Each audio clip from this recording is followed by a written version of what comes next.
Jigs and Bigs is proud to announce we're being supported by Old Glory Outdoors. They're a veteran-owned company that carries fishing and hunting gear. Plus, they're highly active in supporting veteran organizations and charities. Old Glory is an authorized dealer of favorite rods, FX rods, Guggen baits, X-Zone lures, Sixth Sense, and many more. There's a brick-and-mortar store located in East Brookfield, Massachusetts, but you can also order online at oldgloryoutdoors.com. They ship anywhere in the lower 48 states or order online and pick up at the store. When you order, use the promo code JIGS and Bigs and you'll save 10% off your complete order. Plus, you'll help support the show. Make sure to check out the apparel line called OGO Gear while you're there. Old Glory Outdoors believes in the slogan "Start 'em young" to keep kids away from screens and enjoying nature. They've got a full array of live bait too. Check out oldgloryoutdoors.com and use the promo code JIGS and Bigs. Save some money and gear up now.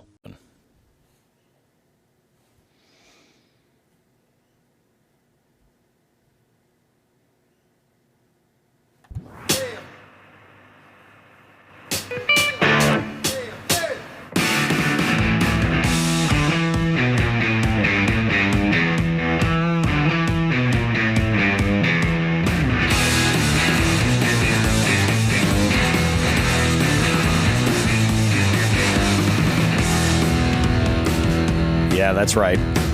It's Tuesday. It's Jigs and Bigs time. Man, we've got a great show for you this evening. Guys, Bobby Roast Beef here for Jigs and Bigs, the Massachusetts or the New England-based podcast, fishing podcast that we're trying to reach all over the world, and we're slowly getting there. Absolutely right. We have an amazing show for you lined up today for you. This episode here features a couple of things. We've got a huge announcement with an amazing new partner that we've got lined up, and we're excited to be working with. Really, really anxious to see what the future holds for all parties involved. It's going to be pretty fantastic. I got to tell you, I'm really excited for what the future's got for us.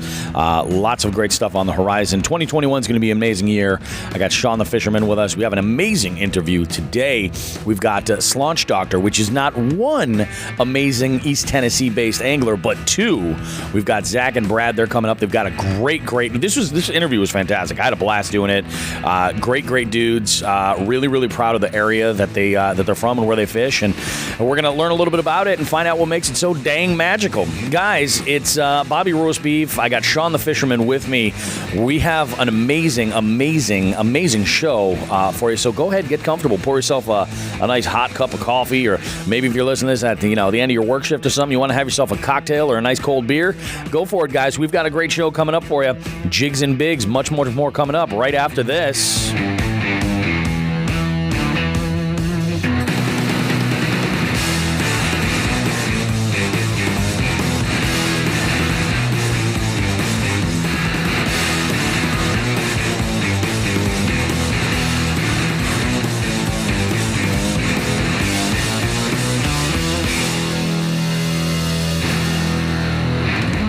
Everybody, welcome back. It's Jigs and Bigs. It's a brand new week. It's a brand new Tuesday. And something about today feels so different. Doesn't it, Sean? Dude, I'm speechless. Yeah. I'm speechless. There's some things going on. There's some things happening, which we're going to get into today. And then, honestly, the important thing is once all this is done, we got duck quesadillas. We do have duck quesadillas happening. And that's really at the core of it all. Yes. That's the motivation. That's the carrot being dangled. Guys, we have a huge show for you this week. We've got an amazing guest. That's all coming up later. Actually, I say guests. We've got Zach and Brad from Slaunch Doctor over there on Instagram. Good stuff. They're going to tell us how it gets done in Eastern Tennessee. We also have three other guests with us right now, actually. We've got Lauren. We've got Derek, and we've got Ted from Three Bells Outfitters, nestled right up alongside the Niantic River in Connecticut. And there's a huge reason why we have you guys here today. It's because let's let Sean spill the beans. It's because they said they'd cook us duck quesadillas. It's true. We can be lured in that way. It's like, you always see those memes with the truck driving by. It says free fishing lures, and it's going to catch anybody. Yep. Duck quesadillas. I'm gone. Like I'm on a milk carton. You too. No, the reality is that we have partnered with Three Bells Outfitters as I don't even want to use the word sponsor, but as a partner with the show. We're bringing them into the fold. It's an exciting day here here in Niantic. We're excited, and guys, welcome. Thank you. Yeah. So we're going to talk a little bit about Three Bells and what kind of separates Three Bells from your typical run-of-the-mill sort of, I want to say outlet maybe for water sports, for paddle sports specifically, and kayak fishing and the outdoors really. Life is better on the water, isn't it? Yeah. Yes, Absolutely right. So why don't we go ahead, guys? We'll go around from my left to right. We'll go just say hello to everybody. Kind of tell them what your experience has been, and your role here at Three Bells. Lauren, we'll start with you. Hi, I'm Lauren Fury. I'm the manager here at Three Bells Outfitters, and I've been here for a little over a year now.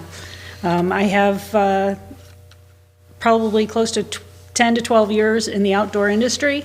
Came from having my own outdoor store that specialized in hunting and camping and fishing. I came out of the gun industry, and now I'm here in the kayak industry. Nice. Yeah. Way to adapt and change things up. That's awesome. Derek? Hi, I'm Derek. I am in charge of our online sales and some of our social media and marketing here at Three Bells. I've been kayak fishing now probably for 4 or 5 years now. Now that I'm here, it's becoming even more and more a part of my everyday life. Oh, yeah. And I absolutely love it. And it's true, life is better on the water. Nice. Nice.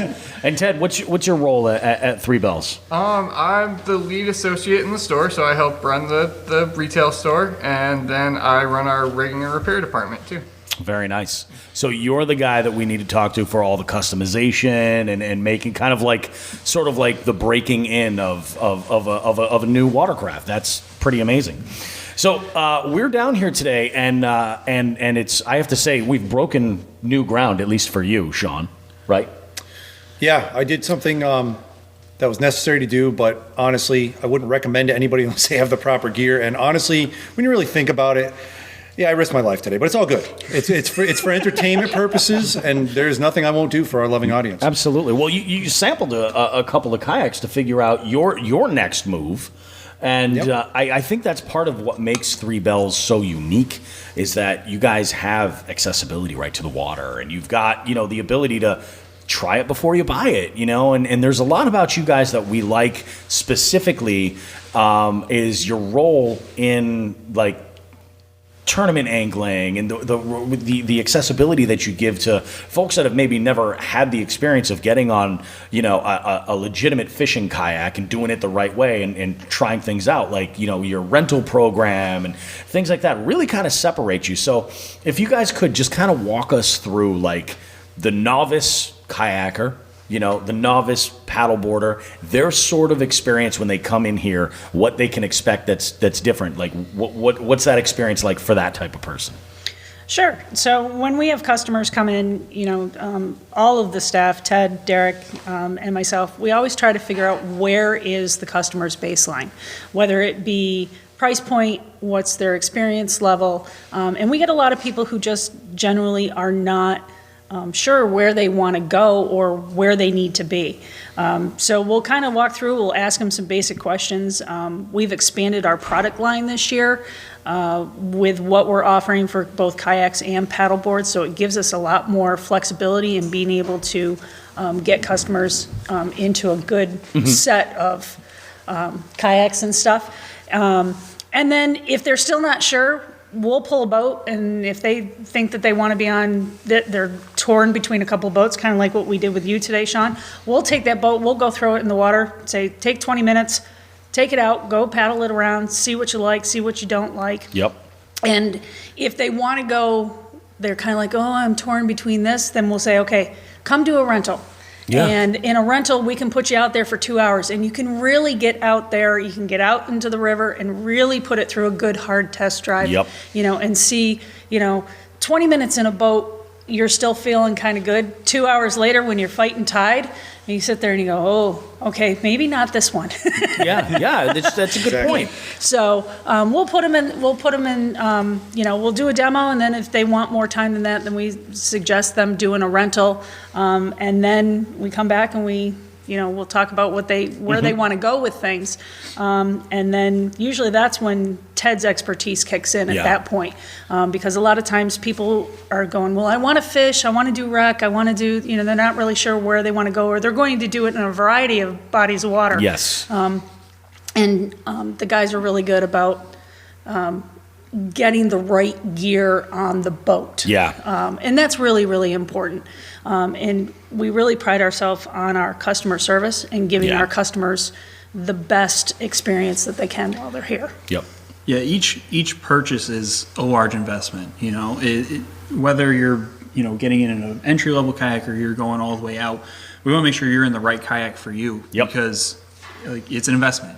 This is something that you want to enjoy, and if you're going to be spending a lot of time on, you want to make sure that you're getting the correct items when you're here. And we really pride ourselves on making sure that is what happens every time you step through the door.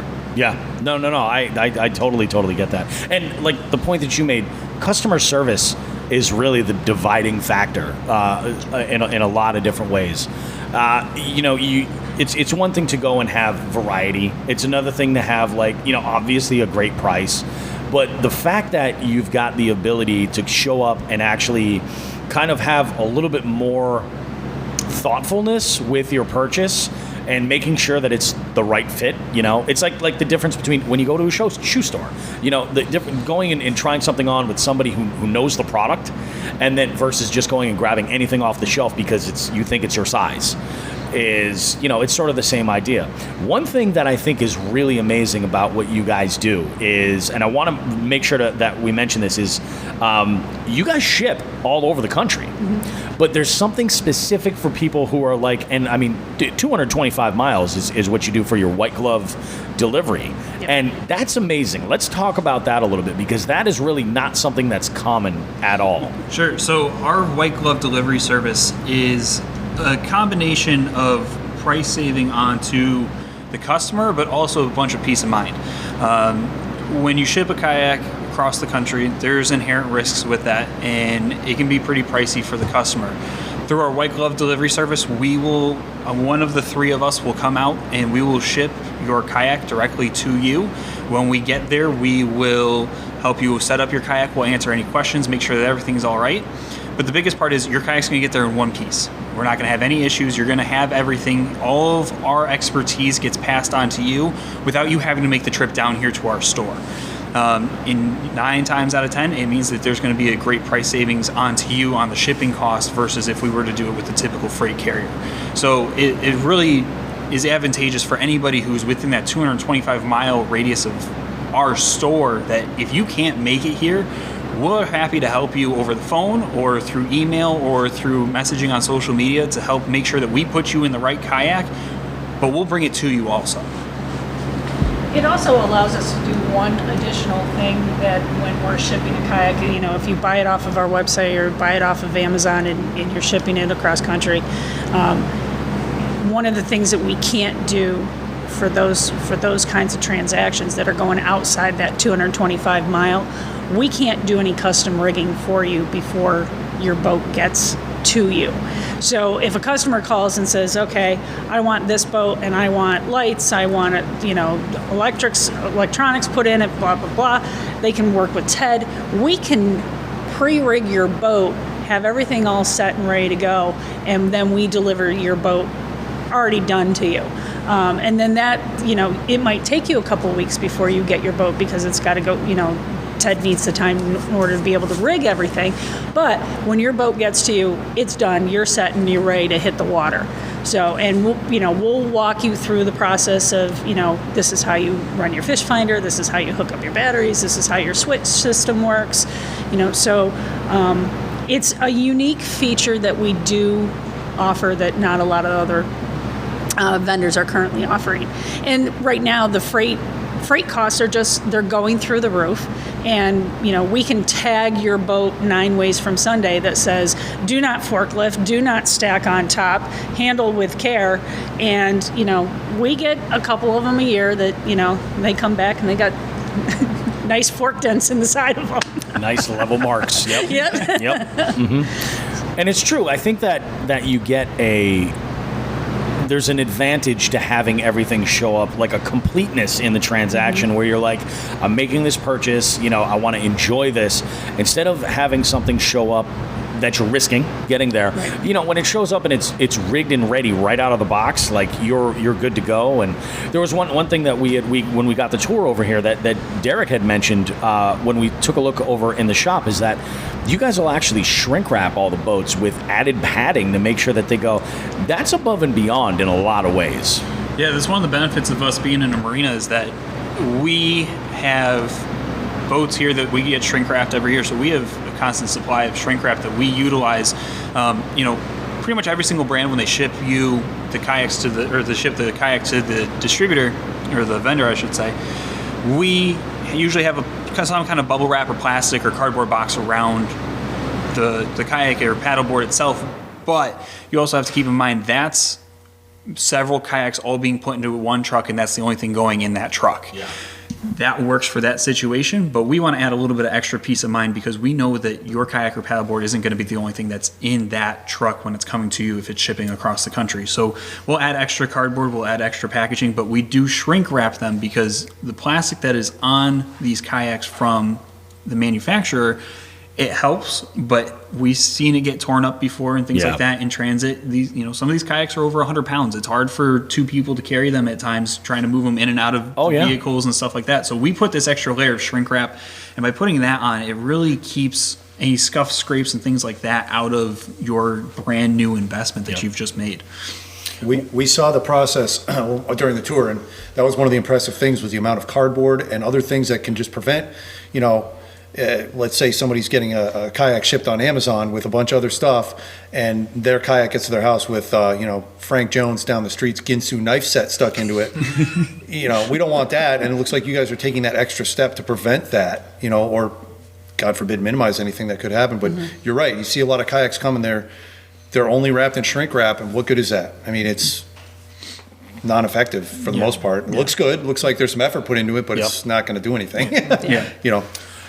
Sean, let's tell the listeners kind of what your experience was like directly going out. Like, even mention some of the models, because I want to talk about like the selection, not only of kayaks and paddleboards specifically, but the selection that you guys have for accessories as well. Like and we've talked about this before in our earlier meetings, that you guys are really a one-stop shop. I mean, sales of the equipment, the service of it all. I mean, it all kind of comes together.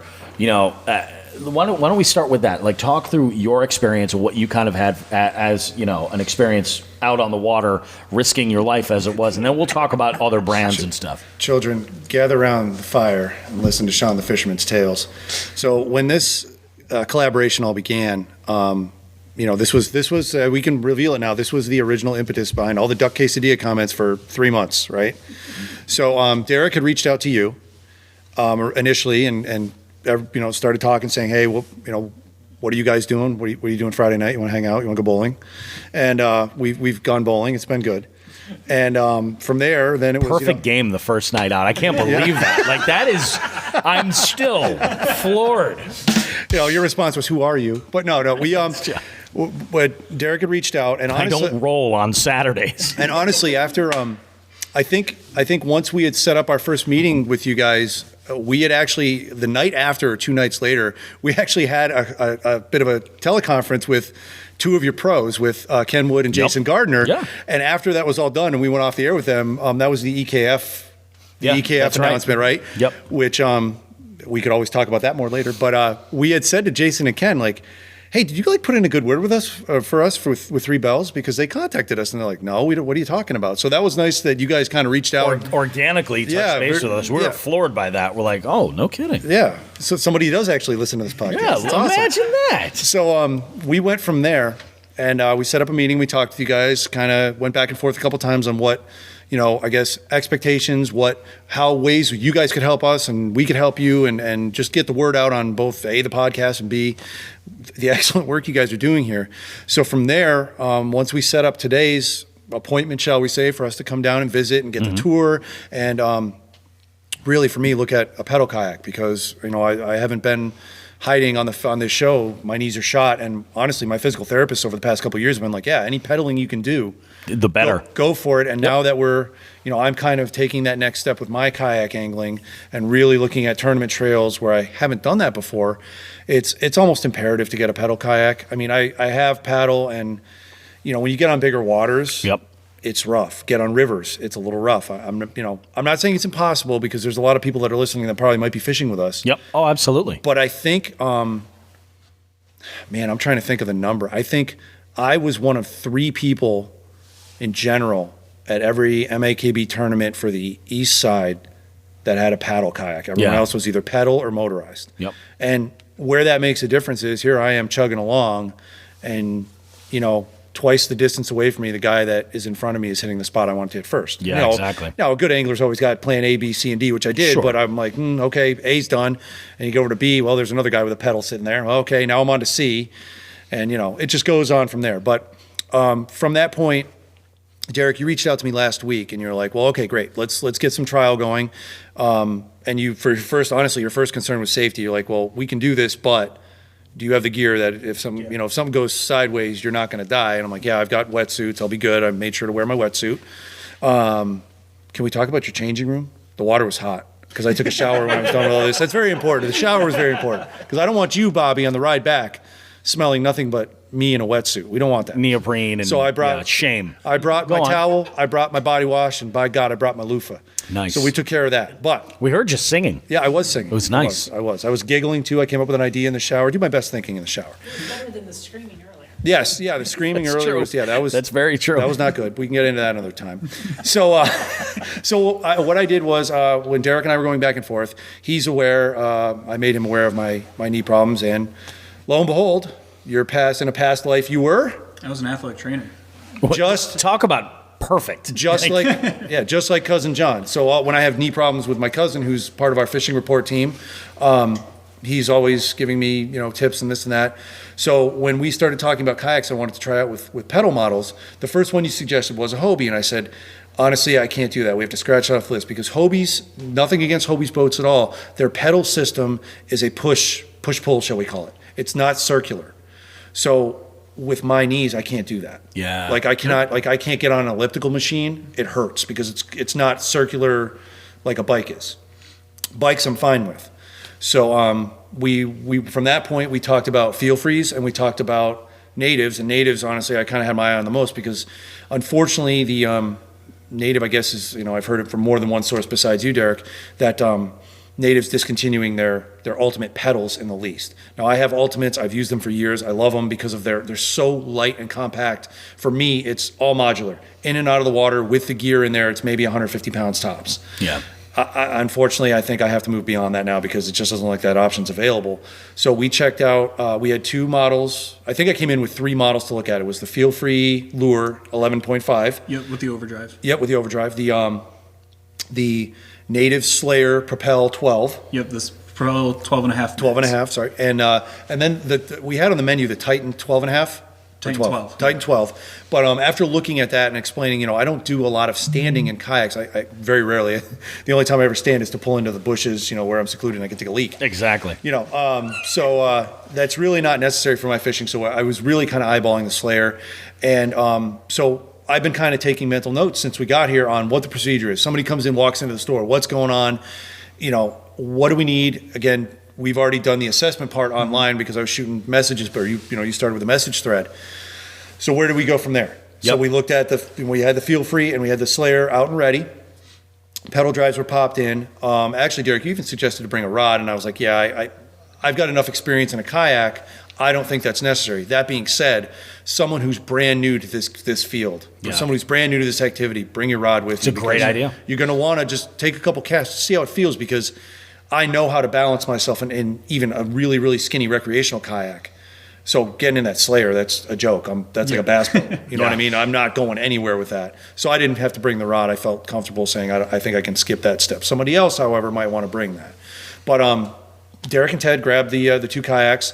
Actually, made me feel bad because they walked it over to the water, and I'm like, you guys, like, I'm not an invalid. I can help. As long as you're not asking me to do jumping jacks, that you might see me writhing on the ground afterwards. But I can help carry a kayak. And they're like, no, we got it. So they got it, brought it down to the docks, the two boats. Popped the pedal drives in, made sure the seats were adjusted.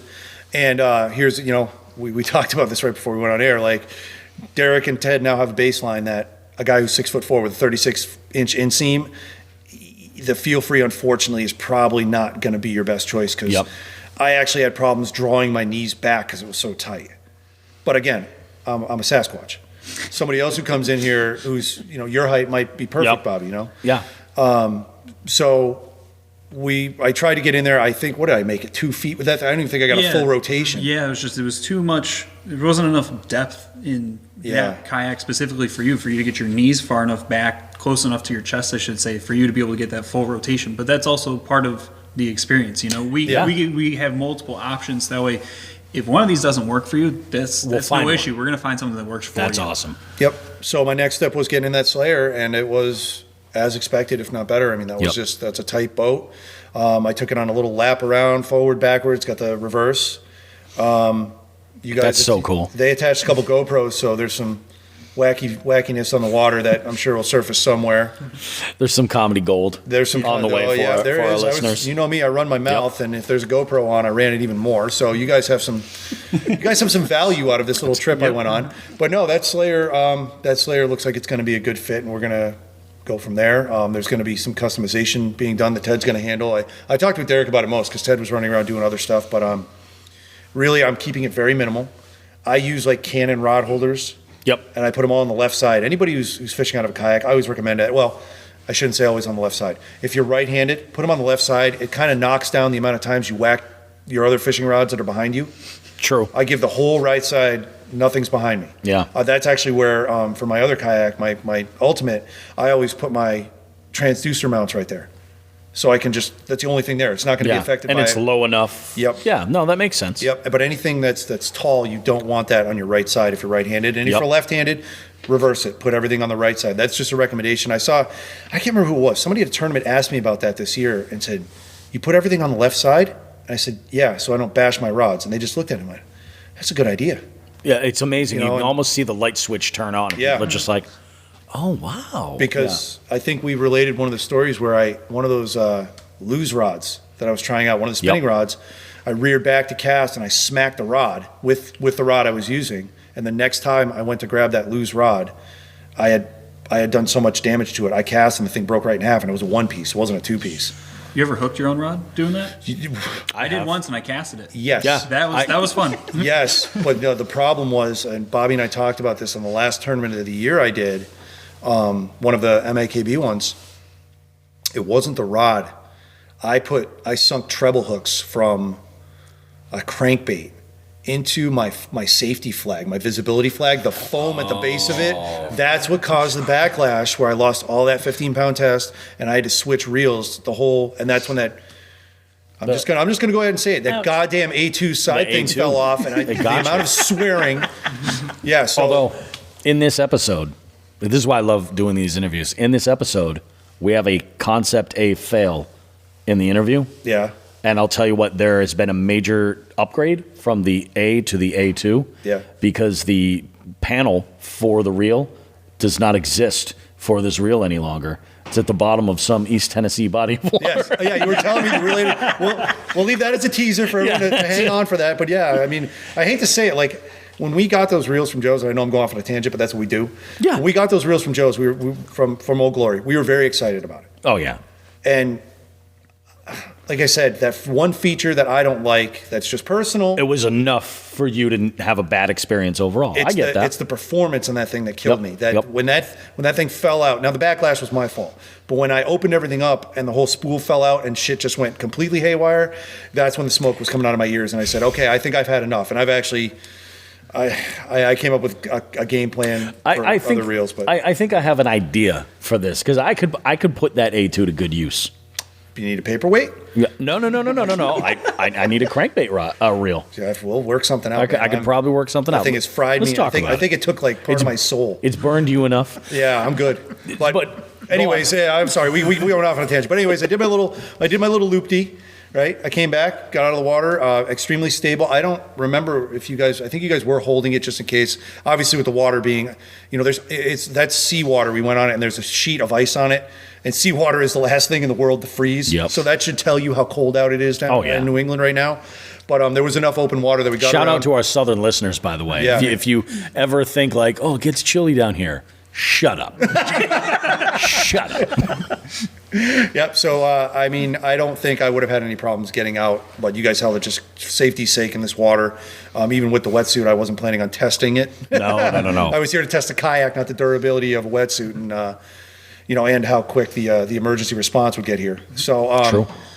Yeah. So it worked out, and with Ted, I don't think there's a lot like I would have to do to this kayak if I were to walk out the door with it without being rigged up. But the Canon rod holders are one thing, which you guys carry, and I want the ram mount ones in particular. I've learned my lesson with the non-ram mounts. Unfortunately, they're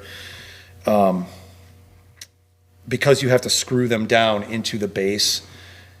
Sometimes it feels to me like they're either too tight and they're warping the track itself, because I mounted the tracks on top myself where on my Ultimate. So they're either too tight or too loose.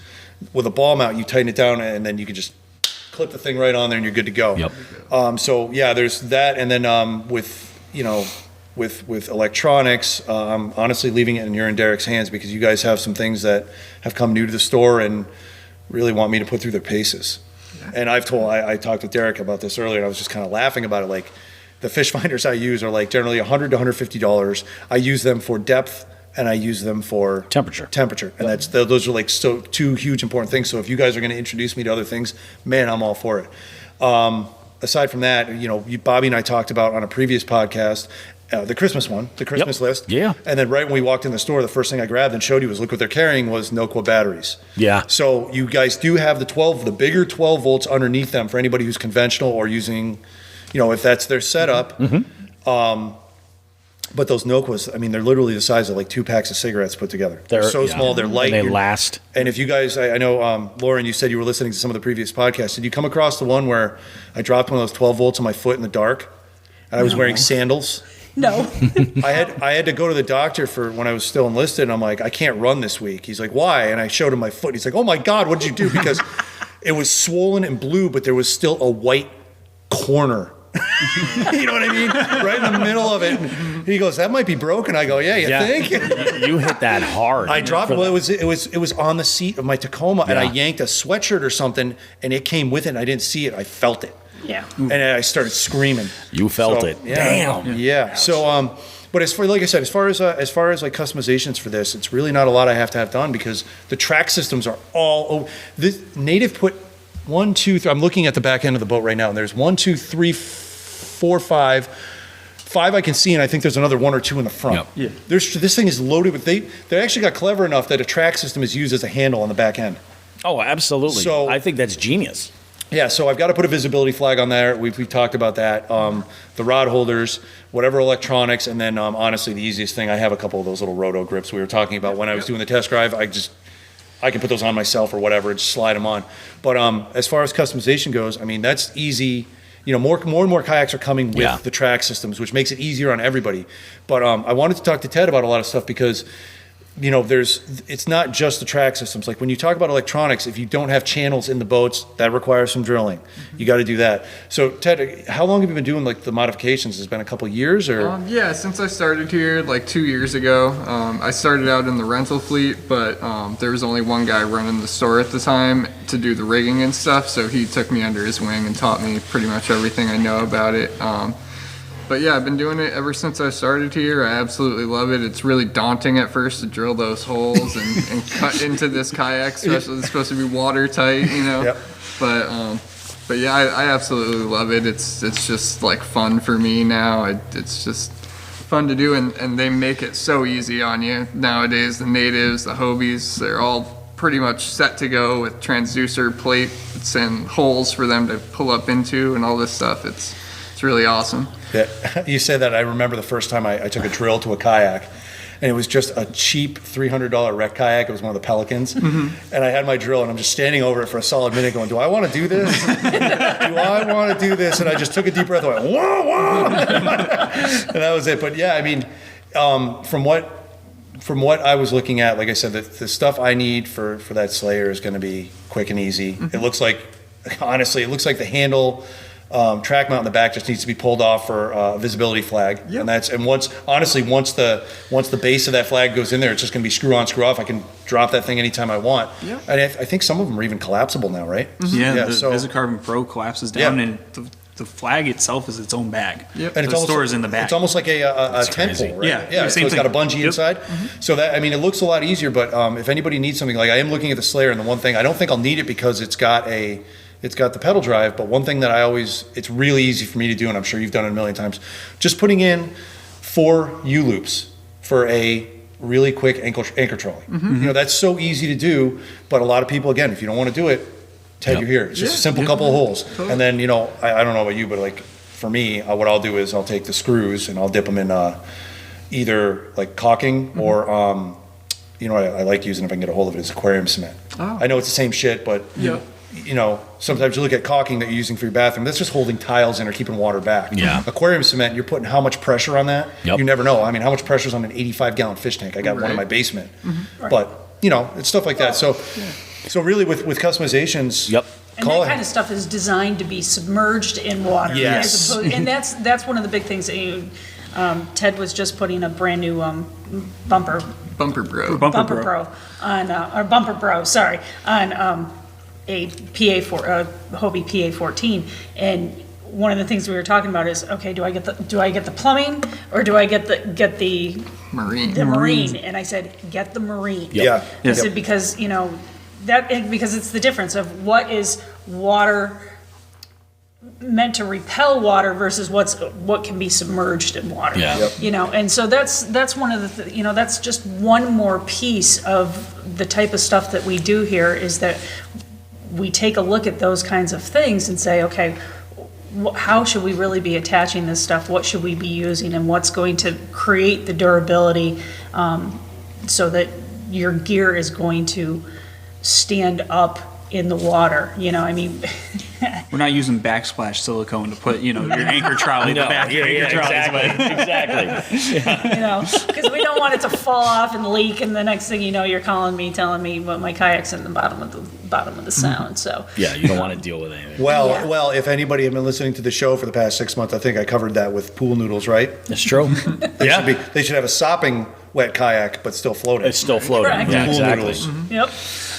Now, as far as the service goes, and for modification and all that, you don't just service the kayaks that you sell.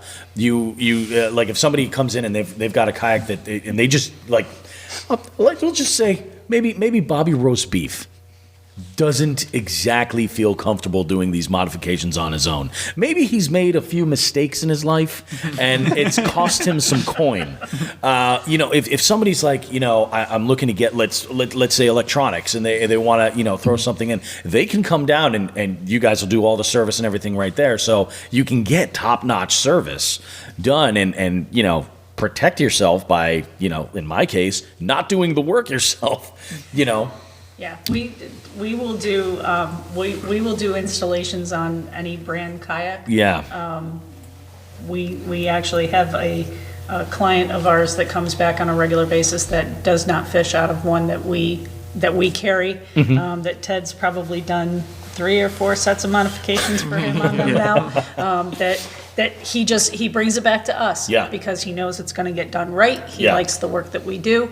And Ted does an excellent job. He's quick, and if he's not sure about, if you have options about which way to go about doing stuff, Ted does a lot of research and plans things out before he drills that first hole in your kayak. So there's a constant line of communication between Ted and whoever's having the work done on their boat, so that way everybody knows before anything's done, these are the things that we want to do.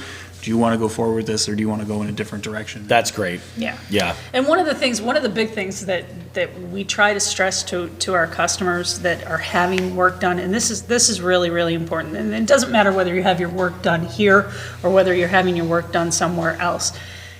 Whenever you take your kayak in to have it work done on it, remove everything that you don't need Yeah. in order for the rigging guy. I feel like there's a story.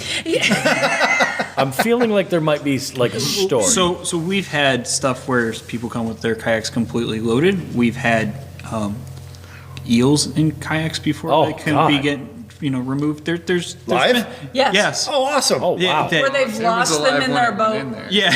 See, I'm a polite customer. I always remove my inflatable Antonio Banderas blow-up doll. Of course. Before bringing it in for service. That's a South Park joke. Come on. Hang on. But the other thing is too, is that your whoever's doing your work on your boat doesn't want to be responsible Yes. for your electronics. If Ted's doing a lighting job and he's not doing anything that has to do with your fish finder, keep your fish finder home. Yep. Unfortunately, we've had a lot of guys that have literally gone out fishing, come off the water, and literally brought their boats to us sopping wet and said, okay, here you go. Fix it. Fix Yeah. it. And okay, great. I don't need your 19 rods. I don't need your tackle boxes. I don't need, please take all Yeah. that stuff home. Because unless you are going to sit there and go through and document every single piece of equipment that you guys don't left want on to be that boat, responsible I don't want to for be it. responsible Yeah. for it. Yeah, that makes sense. Stuff happens. Yeah. The boats get moved all over the place when Ted is rigging. If we've got to flip a boat over in order to get to something, the less stuff that's on there so that something inadvertently gets broken, the better. I mean, that's not even it a lot of the time. When there's that much stuff, you'll forget what you had in there. Exactly. You come back and you're like, where's my paddle? And then you go home and you're like, oh, here's my paddle. It's at home. But in the meantime, Yeah. you think, you stole my paddle. Where's my paddle? Yeah, no, it definitely makes sense. Now, Sean did a good example of mentioning, some of the brands and stuff like that. But you guys really, you kind of have it all. So why don't you go and walk me through the brands of not only the kayaks and paddle boards, but also, the wide array of accessories that you have. And I saw one of the first things that I saw when we came in was that you guys have the suspends racks for storage, which is huge, as well as the all-terrain airless cart. I just saw a video that Chad Hoover had put out reviewing that cart, and he swears by it. Yep. So explain some of the variety of stuff that you guys have to offer. So we've really, in the last year, we've really expanded our product base. We are a Hobie, we're a native, we're a bona fide dealer. This year we've added Jackson and we added Feel Free kayaks. As well as Johnny Boat. As well as Johnny Boat. Yep, thank you, forgot those. In our paddle boards, we'd previously only carried Hobie paddle boards. Oh, okay. And this year, we've expanding to Bic boards. We're also adding Tahe Outdoors boards and Pauhana. So those are 3 new sets of boards that are coming in addition to the Hobies. Hobie is slowly paring down what they're carrying for their paddleboard line anyway. They're down to 2 models now. They're kind of phasing themselves out. Yep. And so we're picking up some other brands, and each one of the brands that we've picked up kind of has their own, like the Pauhanas are great for paddleboard yoga. Yeah. The Tahes are really good for getting out and doing recreation, and the Bics they became a staple in my rental fleet last year. Oh, okay. But they're a nice, lightweight beginner board. I can get kids on them and do, kids classes with them, and they work great. It's awesome. But as far as our products that we carry, oh boy, I'll let you guys go to that. So we've got, there's a long list. Yak Attack, Yak Power, Yak Gear, Railblazer, Naqua, FPV. We have Amped Outdoors. We have Level 6. We have, let's see, who else we have here? We have Cajun rods. Burley Pro. Burley Pro, Lowrance, Garmin, and Torqeedo. Torqeedo. Yep, we carry Torqeedo as well, and we're bringing in more and more stuff as we continue to go along. I'm sure there's more in that. Oh, yeah. It's never ending, but they are all on our website. So you can see all of our brands that we carry, as well as our own branded apparel and some other stuff that'll be coming out from us in the near future. All there at threebellsoutfitters.com. And I think really for the listener, the take home from all that is that, and aligning with the customer service, is that if if you've tried a couple of products that are out there and maybe it wasn't just right for you, this is the place to be to find what's right for you, because they've got the selection and the knowledge to be able to fit you for the right kind of stuff. And then also the ability to gear you up so you're ready to go out. If you're going to go and fish, kayak fishing tournaments, or you're going to, go and do, some a long river float and do some camping or something like that, they're going to get you in a position so that you're good to go. It's kind of a no-brainer. If you're looking for kayak accessories, if you're looking to get a brand new kayak, if you're looking to get serviced, threebellsoutfitters.com is the website. Go and give them a look. Tell them for sure that Jigs and Biggs sent you, and they're going to take great care of you. I think that's really what it's kind of all about. Yeah, and one of the things that we do a little bit differently, I think, than maybe some other vendors too, is when we have customers buy a brand new kayak and they're sitting there and they're going, oh, I need this and need this. If they're not experienced, if this is a new venture for them as far as getting into the fishing and stuff like that, a lot of times we'll tell them, take your kayak, go out a couple times in it, kind of take the stuff you have, see what works, and then kind of put a game plan as far as, I really wish I had some roto grips for my paddles. I really wish I want this type of rod holder that has an extension on it that articulates, or I just want a straight tube. But until you get out there on your boat and do that, you really don't necessarily know what it is that you want right away. So we'll tell people, if you haven't done this before, take your boat out once or twice. Get familiar with it. Get familiar with where stuff is, and then come back, and we'll help you fit it out at that point. Because we've seen where people have just, all right, I want all this. Yeah. And they get it all on their boat, and then they go, I can't move, and there's too much, and and now they've gone and purchased more than they need, and so one thing that jumped out at me, and I forgot to mention this earlier when I was talking with both Ted and Derek. So when we initially talked, there was a service you guys said that Ted has got going now with hull repair. Mm-hmm. I think we would be amiss, and I'm sorry. I know, Bobby. I know it sounded like we were kind of getting towards the end of this interview, and I didn't want. No, I'm glad you brought that up. I didn't want to crowbar something in, but I think that's such a huge service, because even if if you're an experienced kayak angler, or if you're out with your kayak, there's two things that hurt plastic: the sun and gouges. Scratches, right? Really the bottom of the hull. If you go ahead and hit a tree or a submerged telephone pole, or if you're fishing in the canals of Holyoke where Bobby lives, a submerged car. Yep. Shopping carts will wreck. Shopping carts. Yeah. Telling you. So when we all talked for the first time, and you had said that Ted has gotten a lot of experience repairing hulls. I did a hull repair on a Native Ultimate last year, and that was miserable. So it sounds like you have more of a streamlined process. Do you want to briefly cover it? Because I think that's hugely important, that if somebody's got a kayak that's in bad shape, no matter the brand, you're the man. Yeah, totally. I've gotten a lot of practice plastic welding this year. I actually spent a couple of the first months before last summer, and I took a couple of our older warranty hulls, and I cut them all up, gouged them as deep as I could. I even made holes and stuff, and I set myself to work learning how to weld any kind of hole. So whether it's an actual hole or it's just a crack in the hull, I taught myself how to do all of that. And I spent so much time on it that it's become kind of second nature to me now. So that's something that I was super excited to get working on this summer.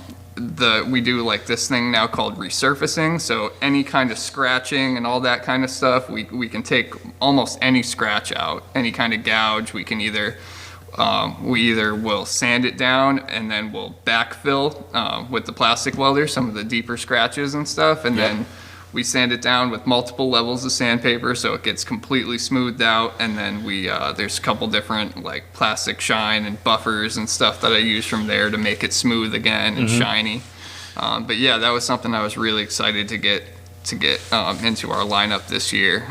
Something that we haven't seen from anywhere else before is this new resurfacing thing. So yeah, we're really excited about it. That's huge, because when you make, such a sizable investment in a kayak, it's great that you can kind of bring some new life into it. After it's, these things get abused. It just, it happens. You have something, you load it up on a truck or a trailer and there's something in there, or it's oftentimes it's just portability, it's going to come with the territory. So it's great that you got to get to reignite, what was old is now somewhat new again. That's great. That's huge. So when our listeners go ahead and order a kayak off Amazon and it comes in a trailer and it's perforated by 45 Ginsu knives, you bring it to Ted and he's gonna have four. Bring it to Ted. Yeah. He's gonna have 4 words and it's gonna be, "That all you got?" No, So- Ted got some real good practice. He took a couple of, when we do our rentals, we also do off-site rentals. So we'll have people that will rent a kayak for a week, and if they're local here, we will deliver it to them. We'll drop off and pick up, and we'll do weekend and week-long rentals off-site. And there was a set of tandem kayaks that I rented out, and they came back and they literally looked like they had been dragged through the concrete parking lot. Yeah. There were still curly shavings on the sides of the boat, right? bad? Oh yeah. Wow. Yeah. It was like and- somebody dragged it through an oyster bed. Yeah. It was bad. That's awful. Yeah. That sucks. And so that was one of the first projects Ted worked on when he was working on trying to do the resurfacing. And I said, "Here, take this. It's a rental boat." And we knew that there were some decent gouges in it. Oh, So, go plaster wall those. And he resurfaced it. And when he got done, I was like, holy cow. Was it brand spanking new? No. It looked like it had been a gently used rental boat for one season, that it had, That's awesome. it was night and day, the transformation that he did in it. It was it was really quite amazing. That's So, awesome. Says something about the level of service when it comes to servicing your boats and getting all that handled and having it done the right way. That's a huge endorsement. Yeah, kayaks aren't like, a softball bat. No. But the pop's going to go out of it in 2 years. You want to keep that thing alive. If you spent As long as possible. any amount of money, whether it's a $300 rec kayak Yep. up to a $5,000 or whatever dollar powered kayak, the hull goes, all that, everything in it's worthless. Yeah. So yeah, if you've got the experience doing it, man, like I said, I did that last summer on that one native, and it worked. It took me a long time, and the crack, it's not like I had a small spot somewhere that wouldn't have mattered. It was at the front of the boat, right in the middle, right at the point of the hull. And that took me a long time. And if you've got the experience of that, man, God bless you. Good. Call Ted, don't call me. I'm not doing it. Very good, guys. I think, does that cover everything? Well, I only had one thing left. And Go for it. Lay it on. We've talked about this relationship with Three Bells. Yep. So what can our listeners expect from this? Right off the bat, I know you guys, everybody's listening will hear, if Three Bells has an event, you're going to see or hear that probably on our page. You're going to hear about us probably talk about it a little bit. Particularly, we discussed before we went on air, there's one event coming up in the summer. You guys have an annual event. And I know it's going to be tight for me, but I'm probably going to try and get home for it. I may be on vacation. We'll see what the wife says. That's out of my hands. But they have events, and then we have also talked too about possible demo days in the future. We have absolutely nothing but penciled in nothing. Yep. But we have talked about, so that's an option, because I think did we talk about it on the show where there's there's a bit of a void where we're at, where there's not a lot of people doing kayak demos anymore. So that might be somewhere you guys could. And that's exactly it. Yeah, there's a big in Western Massachusetts. It's like it's very slim pickings for, if you're looking to go and buy a kayak, it's really, and to have the ability to try it before you buy it is almost unheard of currently. Yeah, right now it hasn't been for a few years. Yeah, I know it's been a little while. There was one dealer in Western Mass that I actually bought a couple of my natives from. Yep. and they have since switched their business to mountain biking and other things, and they don't carry kayaks, but they used to do a large what do you call it, demo day. Yep. Over at what was it, Hamden Ponds over in Westfield. So they used to do it there. Yeah. At Hamden Ponds? Oh, okay. They did. They would drag their thing right out. They drag their trailer right on the beach and just unload the boats and try them and see what you think. Yep. I so- think that would be a great move for us to do something like that. But I mean, we have, also between Three Bells and Jigs and Bigs, we're in really good company. Sean mentioned EKF, Elite Kayak Fishing, also with the various KBF trails in and around the Northeast as well. Jason Gardner, Ken Wood, we've had them on the show before. You're going to see Jigs and Bigs and Three Bells in various places at all kinds of different events. So be ready for that. We're really excited, and it was a big thing for us because we try to partner specifically with companies and brands that are. They're really customer oriented. They're just good. We're looking for good folks, really, is what it is. And I think at the end of the day, when it comes to the outdoors and fishing or paddle sports, it's like that's really what you need. So I'm going to go ahead and kick to the commercial. Yeah, this was awesome. Let's do it. I can't thank. Well, we got to be polite. Where's your manners? Thank you guys so much for having us down here and letting us record here and letting us do the trial and not killing me with cold water. No problem. That's very important. Thank you thanks for for coming coming. down. We It's- appreciate you guys. We really do. Thank you We'll have very to get in much, the water guys. And go out soon. Yeah. No, absolutely. Like once we hit that 50-degree warm. Yeah, I think that's we're a good pretty idea. good. Yeah, I think I'll go for a paddle. I love to fish, but I'm a surf cast kind of girl. Yep. Gotcha. As opposed to, getting in a kayak. But I'll definitely go for a paddle. Yeah, absolutely. We can surf cast too because I got Nelson was very nice and dropped a surf cast reel off my house. I have to buy a rod to pair it up with, but Yeah. now I have an excuse to buy a fishing rod. There you go. What a terrible need thing to an have. What a terrible thing. I to know. No. Now, just Unbelievable. remember, the ducks in my cove are off limits. Oh yeah, the only ones that we're concerned with. I don't see a sign. I love it. Guys, we'll be back with Slaunch Doctor after this word from Three Bells Outfitters. Jigs and Bigs is proud to announce that we're being supported by Three Bells Outfitters. Located in Smith Cove on the Niantic River, TBO is Connecticut's premier paddle sports retailer. They're a full service shop specializing in kayaks and paddleboards for everything from recreation to tournament fishing. Three Bells is an authorized dealer of Hobie, Jackson, Feel Free, Native, and Bonafide kayaks, as well as many paddleboard brands. Not sure of what kind of SUP or kayak you want? TBO offers free demos of all brands. Want to go for an extended test drive? They have a full-service rental facility on site. Three Bells also offers a complete rigging service for your kayak with such brands as Yak Attack, Yak Gear, Burley Pro, Yak Power, Torpedo, and more. The sky is the limit. You can visit Three Bells Outfitters in person or online at threebellsoutfitters.com. They ship anywhere in the lower 48 states or order online and pick up at the store. Can't make it to the store to pick up your kayak or worried the freight company might damage your purchase? Three Bells Outfitters offers a white glove delivery of kayaks within a 225-mile radius of their store at a rate less than typical freight carriers. They will deliver your kayak, set it up, and answer any questions you may have. Be sure to follow them on Facebook and Instagram. Don't forget to tell them Jigs and Bigs sent you. Three Bells Outfitters, because life is better on the water.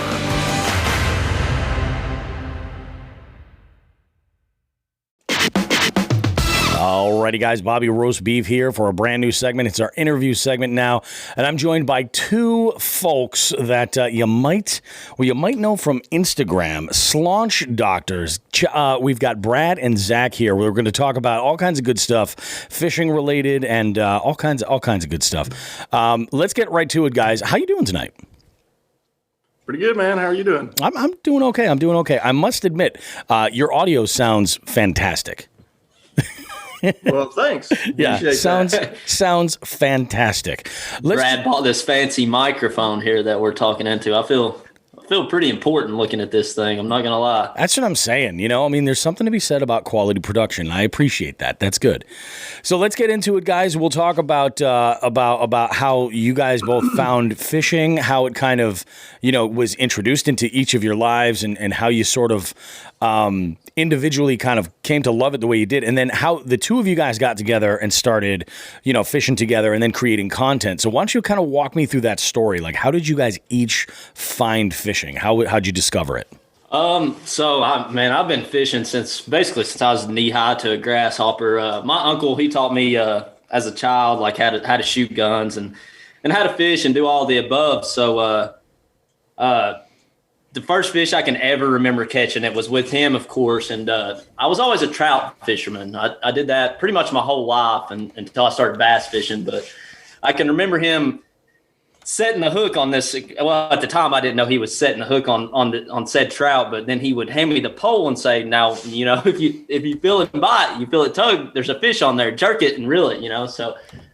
So he hands me the pole, and I remember jerking this fish, and I jerked it so hard that I jerked it completely out of the water. The fish landed on the bank behind me. Nice. So ever since then, I've just kind of been hooked, and and it just kind of evolved from there. And now I really don't do as much trout fishing. Yep. Smallmouth bass is that's my favorite. Well, and that's what when we initially started talking about putting this segment together, you guys had mentioned. Now you're in Eastern Tennessee, right? That's correct. Very nice. So you guys down far that south, you still have open water, right? Oh yeah. Oh yeah. I am so jealous. Oh my God, because smallies, like I've always felt like smallmouth were special. And it's just like I get, as soon as you mentioned East Tennessee smallmouth, I'm sold. I'm like, yeah, this is all about it. I got to know what fishing is like down there. So go ahead, pick up from where you left off. Walk me kind of through the whole story, how you guys connected.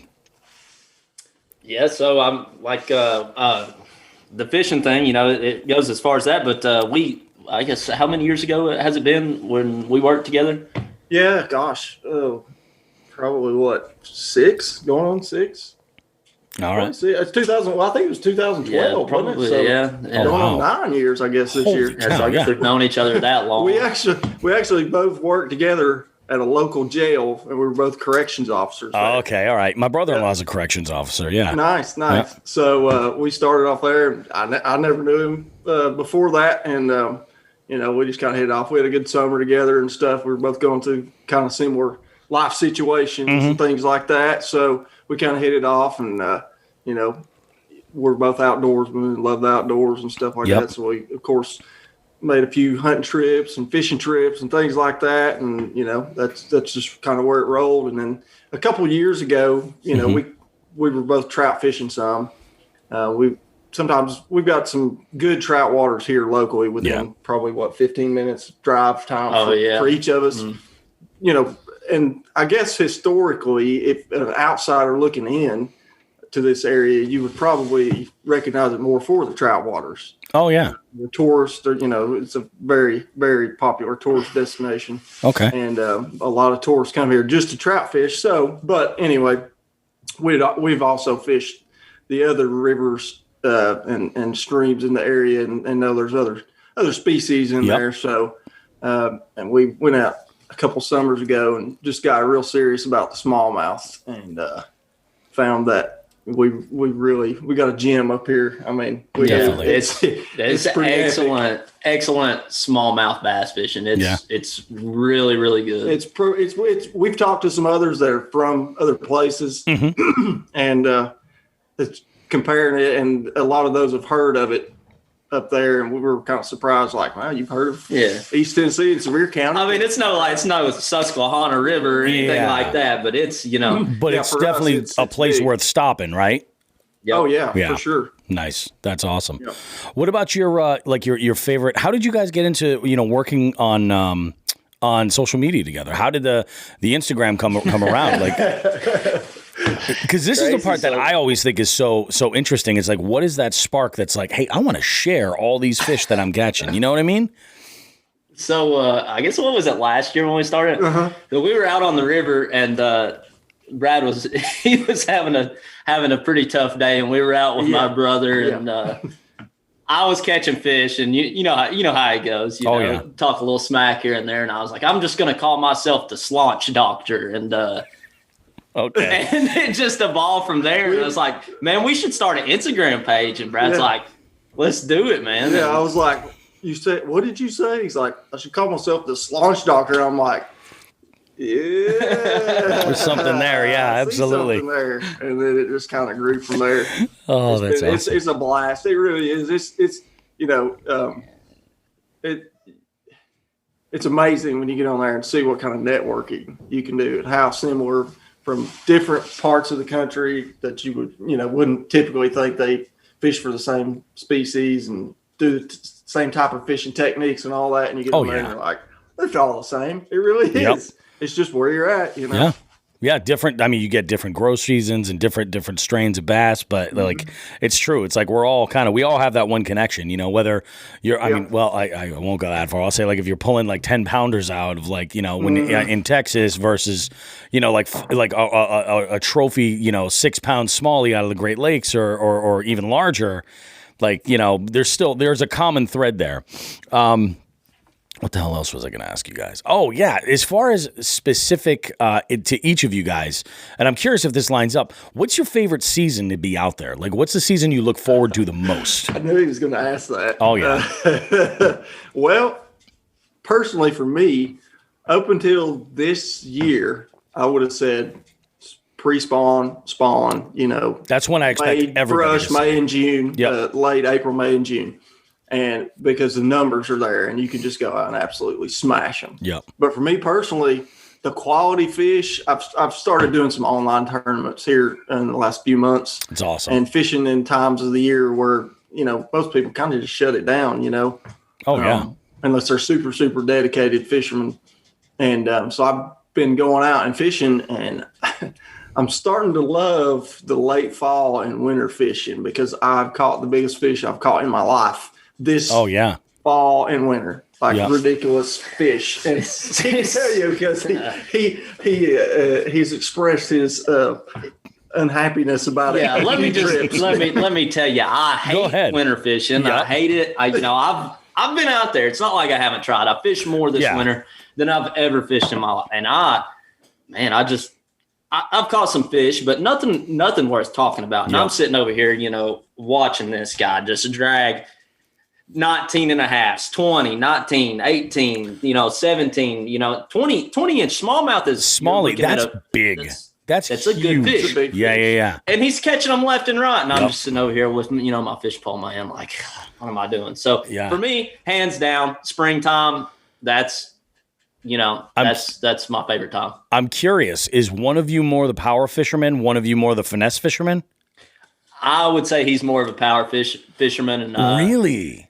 We do. We do. We both. I hate to admit it. We both probably do more finesse fishing than power fishing, but he's definitely more the power fisherman. There is nothing wrong. I'm definitely more of a finesse fisherman. Like I love finesse fishing. Yeah, me That's too. The way I grew up as fishing finesse. There's just something when my about dad it. Taught me how to fish. You a plastic worm, a worm hook, and a bullet weight, and go out there and Texas rig, and just with a spinning rod and hit ponds and rivers and our local reservoir here, and that's just what I grew up with. I really didn't even own a bait caster until I was mid 20s. Yeah, and of course I bought the cheapest thing I could find. I'm sure we all do, or we buy somebody else's problem, like something that's used, and we're like it's missing parts. There you go. Yeah. We've all been there.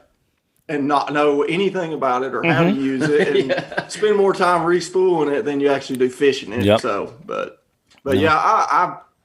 I don't really consider myself a power fisherman. Yeah. But I guess if I'm not paying attention and I step back and watch myself fish, then I guess I am a power fisherman. Yeah, you definitely are. And listen to your podcast, is listening to the new year, and goals and stuff. So I've set some goals for myself, and I'm going to try to do more of that. That's awesome. This year. That's my number one goal. I actually just bought a new Corrado reel. Just got it in the mail the other day. So I got the Corrado K.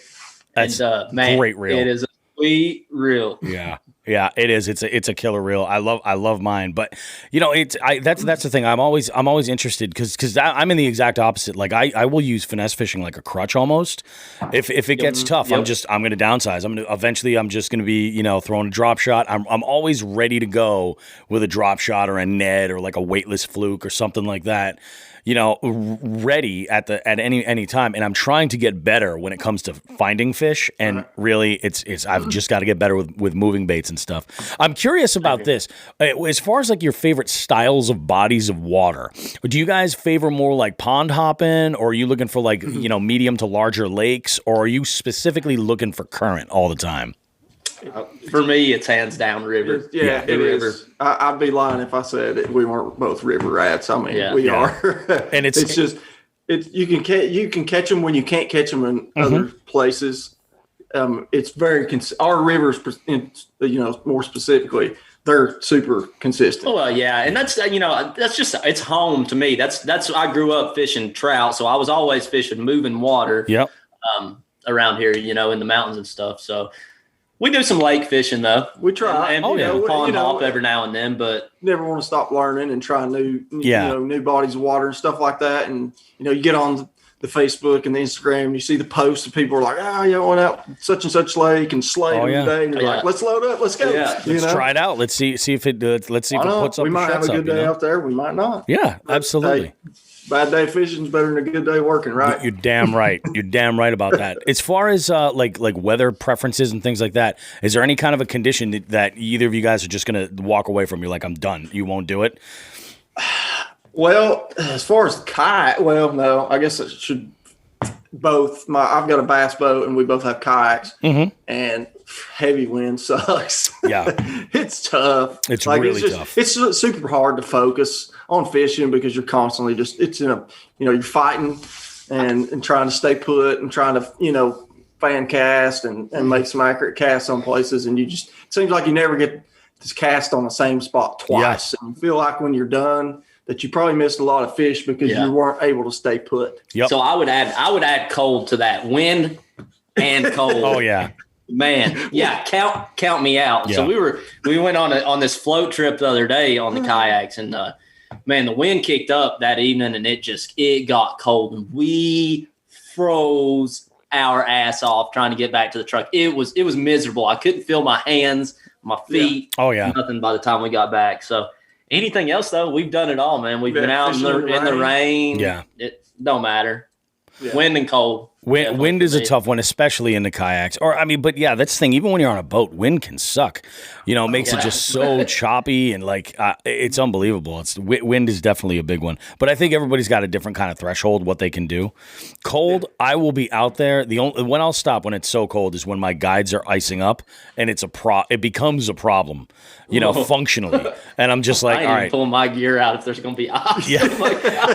As soon as there's partial open water, I am out there, and I'm there until it'll freeze up. But yeah, and I'm not a hero. I'm not out there like from beginning to end. I'll go out there and I might fish for 45 minutes and then go jump in the truck for a little bit and then run back out and kind of play it by ear. But yeah, no, I hear you. What time of year does your water start thawing out, I guess? Usually we're like I would say like mid-March is usually a time where we can kind of count on having open water. We'll still get snow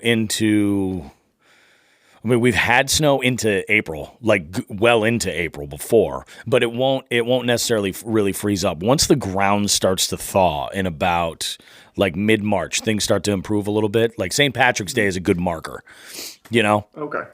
So we got a little ways to go, but this year it's actually finally, like locally, we actually have some safe ice, so that's kind of helpful, as far as being able to get those that do ice fish out there and on the water. But you kind of look at it like if it's gonna get cold, it might as well get super cold, really cold. You get safe ice. Yep. That way you can at least keep fishing until it's ready to thaw. The worst, and then go back. Like last winter was terrible. It wasn't cold enough to get safe ice locally. You had to go further up north into New Hampshire or Maine.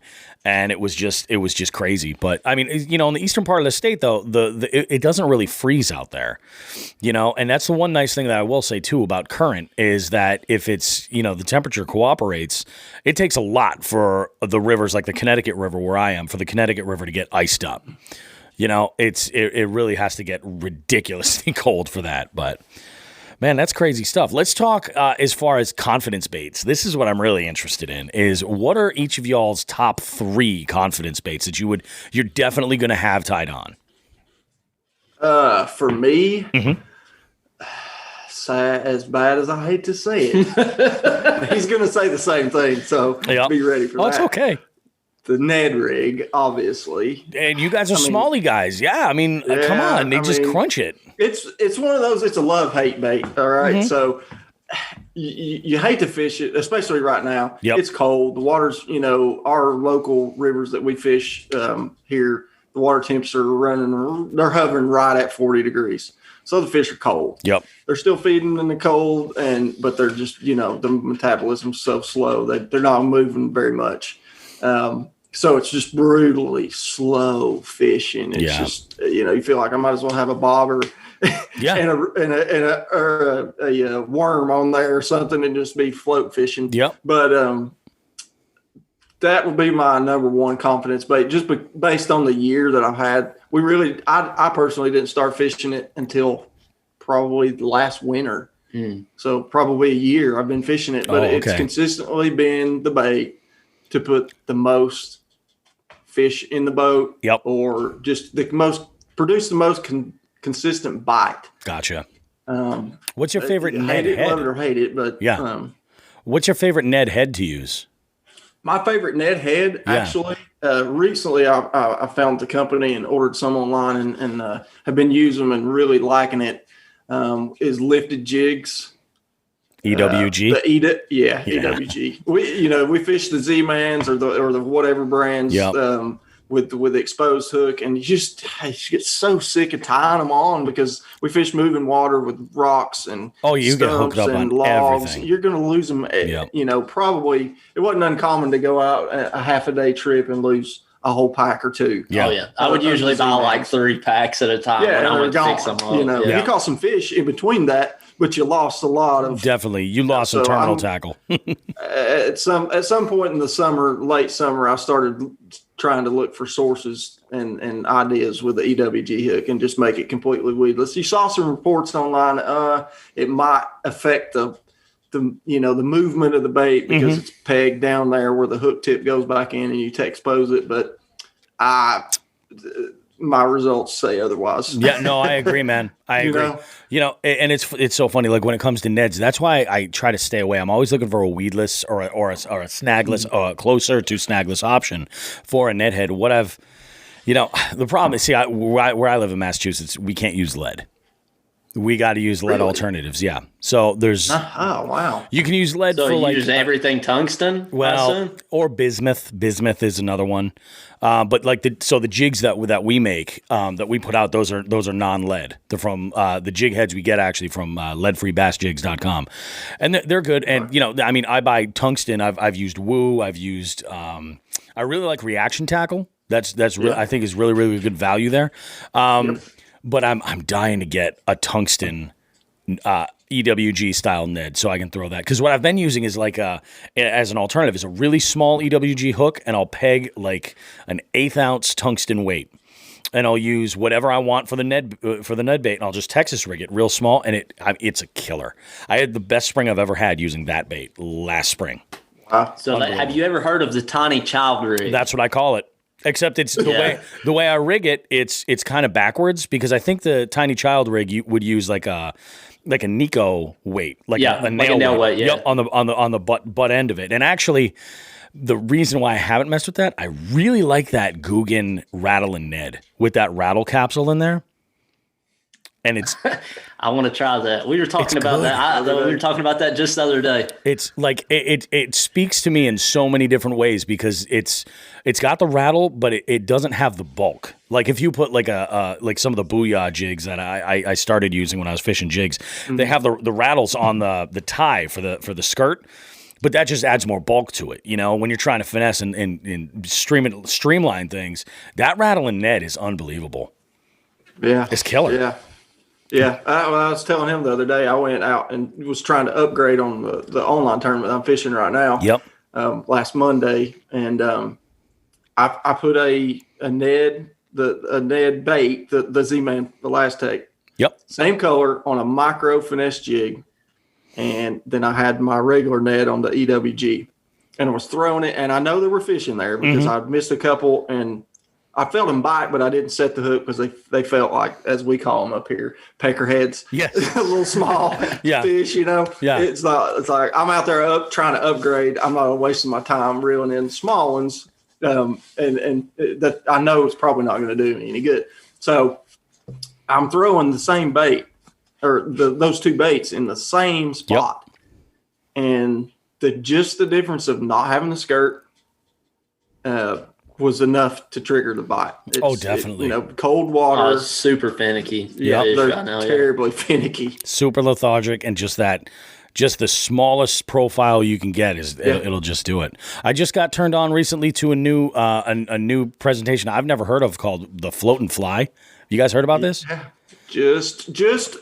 We just discovered it, and I haven't personally had a chance to get the gear together to do it. Yep. Local shops got everything. I just haven't put it together. But yeah, we talked to some other guys from a podcast that we listened to also, and they were, we were having a tough time back a couple months ago finding some fish in some local water. Yep. And they recommended that also. They were like, hey, try the Float and Fly. That's probably where it's going to be at. We do we do the reports for this nationwide multi-species tournament from Chronic Trips. And it's a ton of fun. It's so much fun. It's every other month. There's one that starts in February. And if you guys have open water, you should jump in on it. But it's a point system. I downloaded the app. Oh, you did? I was really thinking I was thinking about giving it a try. It's fun. It really is. And like back in October, I was having the worst slump ever. And I was like, I'm done. I'm not going to compete until I get my head straight.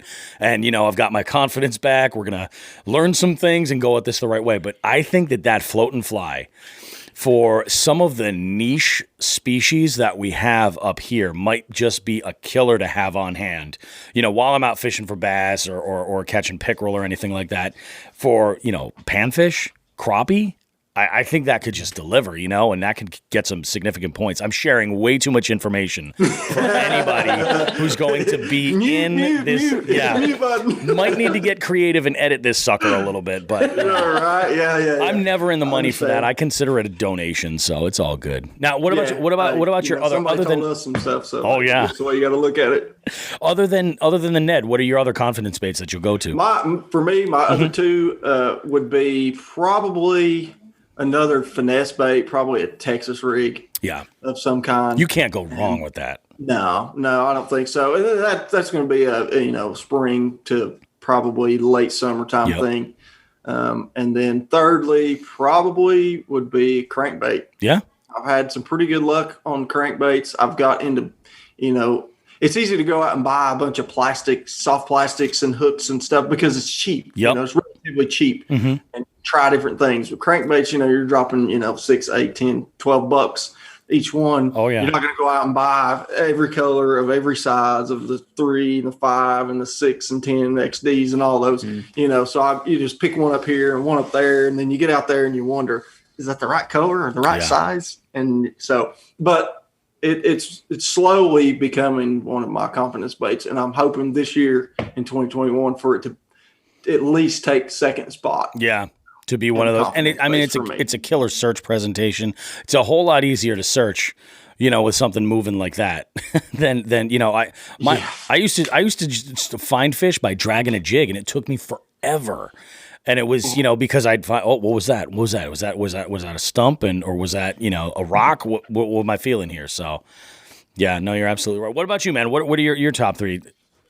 So definitely, the Ned. The Ned, you got as I hate to say it, it's up there. It's always tied on. I always have a rod with a Ned tied on. Or currently, I've been fishing the tiny child rig though. Same thing. Yep. The tube, man. Tube. I fished a lot of tubes. Okay, very cool. And he's deadly with the tube. Yeah. I'll just tell you, I saw it. I do pretty well with those. I've tried with that, but I haven't really found my niche with it. I haven't really hit gold anywhere with it yet, but yeah, I'm a believer. It makes sense. Yeah, fish them a lot. In more moving waters is where I really that's where that shines for me.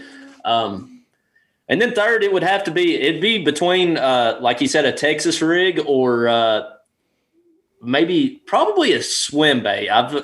This is probably going to sound really ridiculous, but like nothing fancy. I know a lot of people like love Kitech and all that stuff, but man, those little power bait, like 3-inch swimming shads. Oh yeah.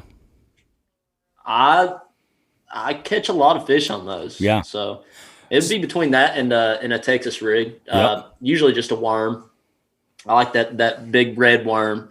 It's the Magnum. The Magnum. Zoom Magnum. Oh, red what are those? worm, The 10-inch ones?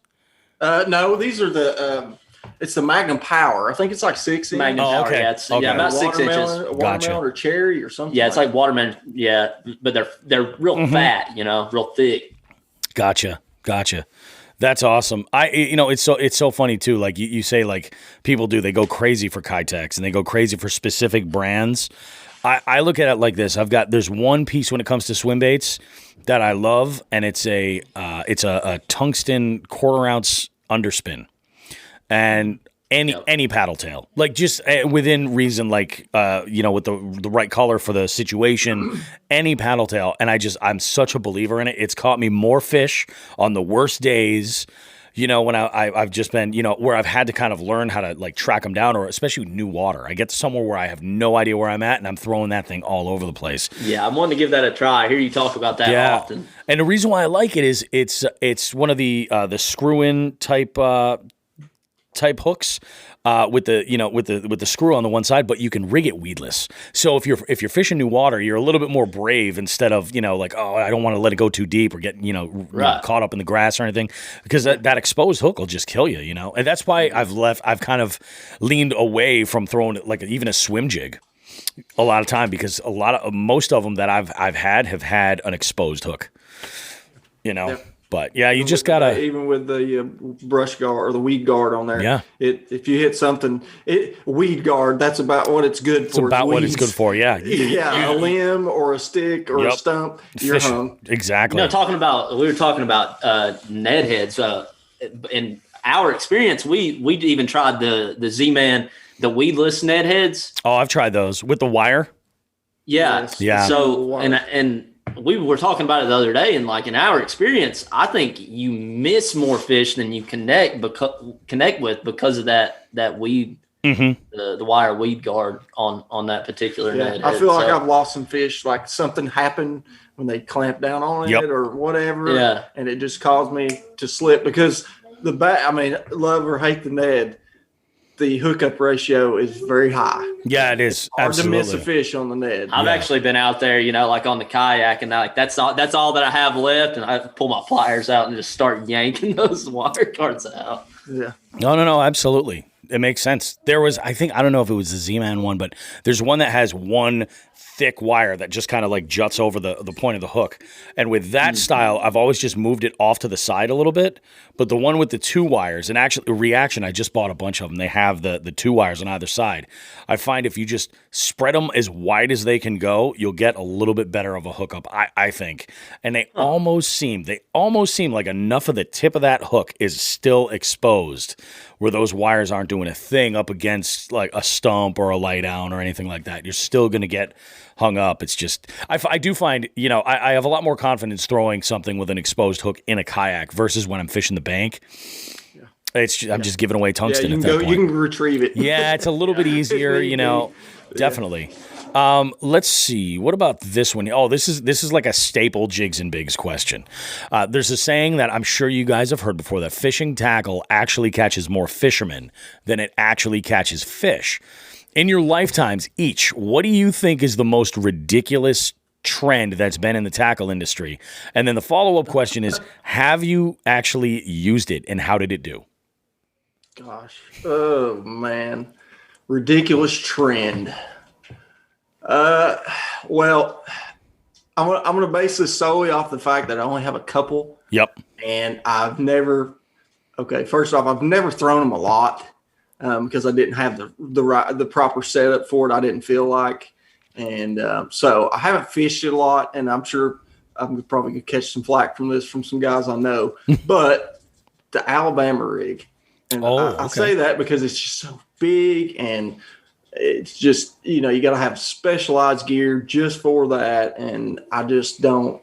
I don't know. I feel like if there's fish there, you could probably be better served with a spinner bait or just a single swim bait and pitch it in there and make better accurate casts and actually fish, not just crank it in and, use your rod for sensitivity and just fish,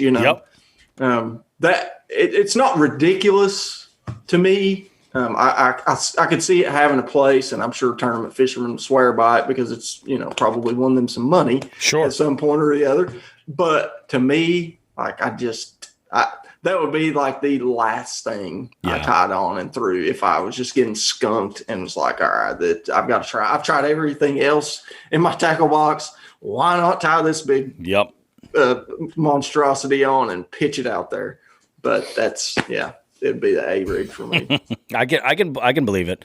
Up here, there's a restriction. I forget what exactly it is, but you don't find many people throwing it up here. I don't know why. And I know there's a lot of different adaptations. I've seen a lot of companies doing more like scaled down A rigs, where instead of having 7 or 10 baits or however many are on there, you'll have more like 3 or 4. It's kind of interesting the way that works. I think Tennessee, if I'm not mistaken, I'd have to look at our DNR or our wildlife resources. I think you can have 5 baits, but only 3 can have live hooks. That's what I think it is up here too. It's something like that. Yeah. I think it's got something to do with 3 hooks having them, having a bait on there.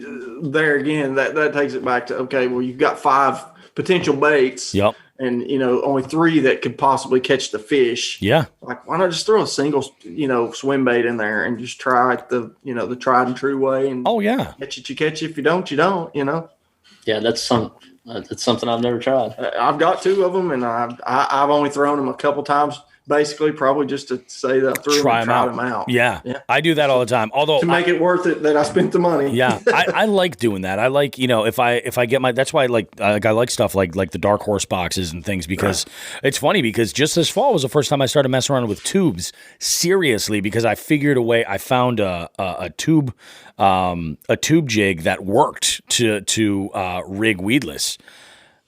Yeah. Tell me more. Yeah. Tell me more. It's by the jig is actually it's from Dark Horse. It's from Blue Rock Custom Tackle, and I forget where they're from. But it's unbelievable. There's you can rig it a bunch of different ways, and I had to, I tore up a couple pretty good figuring it out, but it's worth it. Tubes are easy enough to come by. Everybody makes tubes. You can get them super duper cheap, but if you find the right hook, I'll look up what that jig head was. I'll let you know exactly what it was. Awesome. But I still have a bunch of them, but they're because I've tried it so many different ways, and I haven't had any luck. I've missed more fish trying to hook a tube weedless than I have actually caught. So I've been there. I definitely been there. Let's see, what else do we have here? Oh yeah, so no, what's your most ridiculous tackle trend that you think you've come across? Like when you say ridiculous, the only thing what are you laughing at? No, I'm just like the ridiculousness. Like I'm thinking like the old. I'm not sure if it was like a Roland Martin or Bill Dance, the little rocket. You pull the trigger and the bait shoots off. Oh, yeah. Plastic rod. I'm thinking of like Saturday morning cartoons, and you see that, and then I'm like, you're trying to sucker some kid into talking his parents into buying this junk or something. That's what I thought when you said ridiculous, and I was like, well, I've never tried that, so I probably shouldn't mention that. But the only thing that really comes to mind, and I've never used it, but I've seen like TV commercials of it, and it's like, I don't know if you guys have seen it or not, but it's a swim bait, but it's I don't know if it's battery powered or what. So you just throw it out there and it swims around by itself. I don't know. Maybe it would work good, but Yeah, I've seen a lot of That's those. wild, man. If they're basically, I'm at the point now, and I think there was a mystery tackle box where I had some kind of a crankbait that needed a battery, and it had like something, something about it. I don't know what the action was that it did, or if it lit up, or I have no idea. But I didn't even open the thing. I'm just like, nope, that goes in this box. We'll decorate a Christmas tree with it or something. I don't know. It's just no. But if it needs a battery, I'm out. Yeah. I have enough things in my home that need battery. I don't need anything in my tackle box. Yeah, I don't need a rattle trap that needs a battery or anything like that. I'm a huge believer, guys, in that fishing, even if you're doing it competitively, like the people that are out there with you kind of make the experience, it's like kind of what it's all about. So if you could choose 3 people each, and they can be living or dead, that you would love to fish with, who would they be? Ooh, I don't. I would have to say my Uncle Bo, definitely for sure. He taught me everything that I know. So definitely him. Probably Mike Iaconelli. Oh yeah, He's crazy. I would just like to watch him fish. Really, I think. I think the experience alone, like just being a fly on the boat, really. Yeah. Yeah. And definitely, third would have to be Bill Dance, man. Yeah. For sure. That's awesome. I just saw a video with Debo, and one of his viewers sent him the Tennessee hat. And it's autographed by Bill Dance. And he said awesome. He had mentioned on a video that he's really, he'd love to fish with Bill Dance someday. He's like, Bill Dance has been his idol. And then he goes, he was doing an unboxing, and he's like, I almost burst into tears looking at this thing. He's like, I can't believe something so rare, somebody sent that to me. That's crazy. Yeah, he commented on one of our photos on Slaunch Doctor, and I was like, Brad, you got to check this out. I was like, Bill Dance just commented. Wait, Bill Dance commented on one of your photos? Yeah, he had the blue check mark too. Yeah. He verified. Oh my God. I thought you meant Debo. I was like, oh yeah, Debo's a great guy. And I'm like, Bill Dance. Holy crap. Yeah. That's awesome. Yeah, it was crazy. Yeah, that's nuts. Yeah, I'm actually wearing a Bill Dance t-shirt right now. I don't know if you can see it. It's the bass with the Tennessee hat on. Yeah. When I saw that hat, I was like, you got to be kidding me. So what about you? What's your top 3? Top 3. Well, I'm pretty sure we saw him last year while we were out fishing one day on one of our local waters. He's a level guy, and he lives in our area. And I'm pretty sure we saw him, but we can't swear to it. Probably Ott Defoe. Oh, Ott Defoe's from your area? Oh yeah. No kidding. Fishes. We fish the French Broad and the Little Pigeon. He's up here in his jet boat all the time. No kidding. The time. He brings his son up here, and they, he's got some videos on YouTube where they've been, and you can, as soon as the video fires up, you can see him like, been there. I know where he's putting in at, but he'd probably be my number one. He just seems like a super solid guy. Yeah. And just he's a river rat like we are. Yeah. I mean, he cut his teeth in the river, and I'm sure that skyrocketed him in his career, and he's just, you can tell watching him fish. You can even look at his jet boat setup, and and he's just a diehard river rat guy. If he had his druthers, everything on the tournament circuit would be in a river somewhere. Yeah, he'd have some current. Probably be the champion from here for out. But second, it'd probably be Bill Dance too. Yeah. I mean, I grew up watching him. On Dad would turn it on, and the bloopers, you can't beat those. Yeah, that's my favorite. The bloopers are my favorite part. Guy. Oh my God. Yeah, that's a work of art right there in itself. Was he trying to grab that one? He's trying to grab. I think it's like a battery. Yeah, he's putting the battery in the boat, and the guy takes off, and he didn't realize it, and he just dumps it. I think that's a GIF. If you search Bill Dance, I think on Instagram, I think that comes up as a GIF. It probably is. I think so. Yeah. Oh, that's good, and man. Thirdly, probably my grandfather, my mother's dad. He's got mounted, fish. I remember as a kid, he had them all over the wall: trout, bass, striped bass, even some walleye and So things like that. he was into killing fish, is what you're saying. Oh, for sure, yeah. And But back in the day, I ate many of those fish that he killed too, and they were great. Yeah. I'm just kidding. but back in the day, that's that was a lot more commonplace, and it's Oh yeah. For sure. and it's interesting. I actually, so I'm going to follow this up with another question. Where are you guys on catch and release or harvesting? Where do you guys just fit in? Because this is something that's kind of come up on other podcasts that I listen to, where people with like a scientific background have spoken on it, and I've gotten, it kind of lines up with where I sort of feel personally. You know what I mean? Where are you guys on that? For me, Yeah. and I'm gonna go off of that you were just mentioning about listening to the podcast. Just having some good scientific knowledge on, and hearing a doctor talk about the way things are, and basically the way that I understood that he put it was, he's not even sure that if every angler out there kept everything, could even put a dent in it.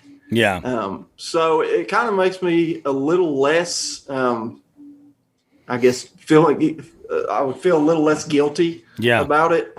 And I told him just 2 days ago, I texted him, I was like, I think from now on, from certain waterways and certain fisheries that we fish, if I pull one out, having the knowledge now that, if you let them go, and they may not die immediately. They may swim off for a day or two and then finally die if you gill hook one or something like that. I'm like, if I gill hook one pretty bad and it's bleeding out, I think I might keep it and just harvest it because, I didn't know that before that, they could live that long. I just thought, you put them in the water, they look all right, they don't topside and they swim away. You're good to go. Yeah. So, it's going to be eaten by something in the waterway. So it's not that big a deal, but I always feel terrible about it. But I would classify myself as a catch and release guy because I love the thought of I've caught that 17-incher here, and next year I might come back and catch it might be 19 and a half. Yeah. Who knows, right? So I just like leaving it better than I found it. Yeah. No, I agree 100%.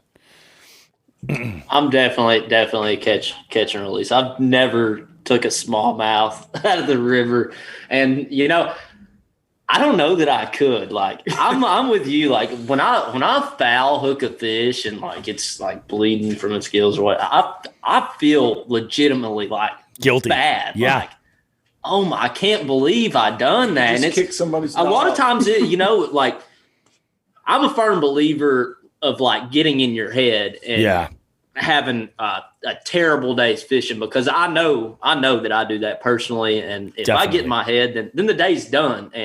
And something as small as that can ruin my day of fishing. But I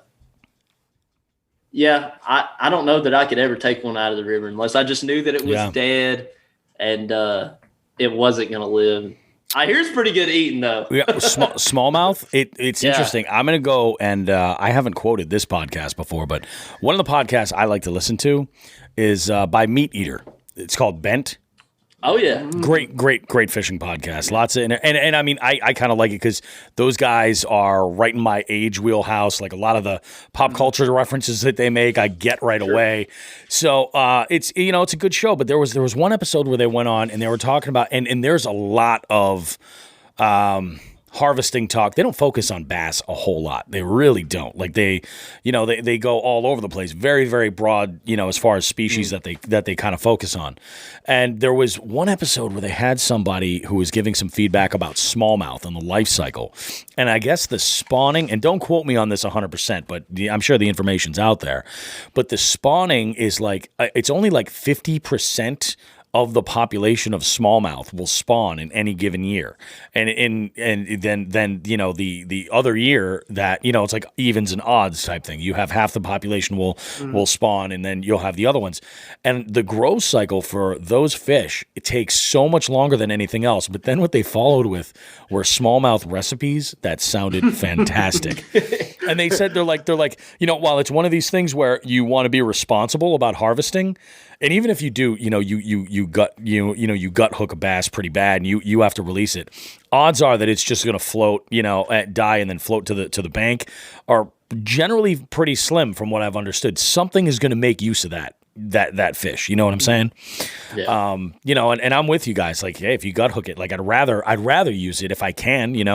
I'm not gonna take home though a largemouth or anything that I gut hook in like the middle of July. I'm just going to keep telling myself that they're a lot tougher than what people let on. I agree with you. Yeah, they're going to swim away, and they're going to live a long, happy life, and I'm going to come back, and I'm going to catch that fish again. But you make a good point, because, like, how many times have you caught a fish that's just had massive tears around their mouth from hooks? And they've been caught, like, numerous times.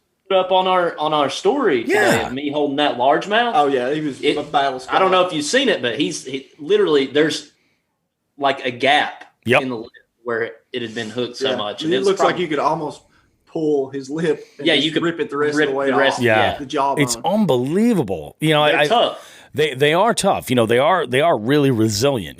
But it's just I'm curious, because there's so much information out there, and there's so much misinformation, and then everybody's got their opinions. I've always kind of had this standpoint of like, really, there's legal limits that are set for a reason by the DNRs everywhere.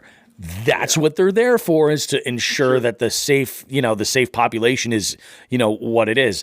And there's no real wrong answer. If you catch fish and release every single one, awesome. If you harvest a few, great. If you're poaching fish, you're an asshole.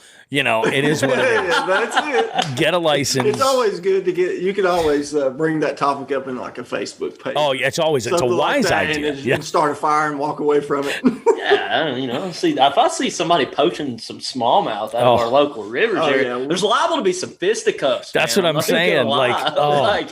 I've gone to, or you just see, there was one time I was fishing a local pond, and this is a spot where they stock it with trout, and I show up, and there are what we would refer to, like you'd call them peckerheads, we call them nibblers, and they're anything from like an 8 to like an 11, 12-inch bass, something like that. We call them nibblers, and there must have been 30 of them floating right by the ramp. Oh. I couldn't believe it. I'm like, you've got to be kidding. I was like, is this fish kill? What the hell's going on here? And I'm like, why on earth? I'm assuming somebody was out there and like had like a makeshift live well, and they didn't make it, and they're like, oh well, and they just dumped them.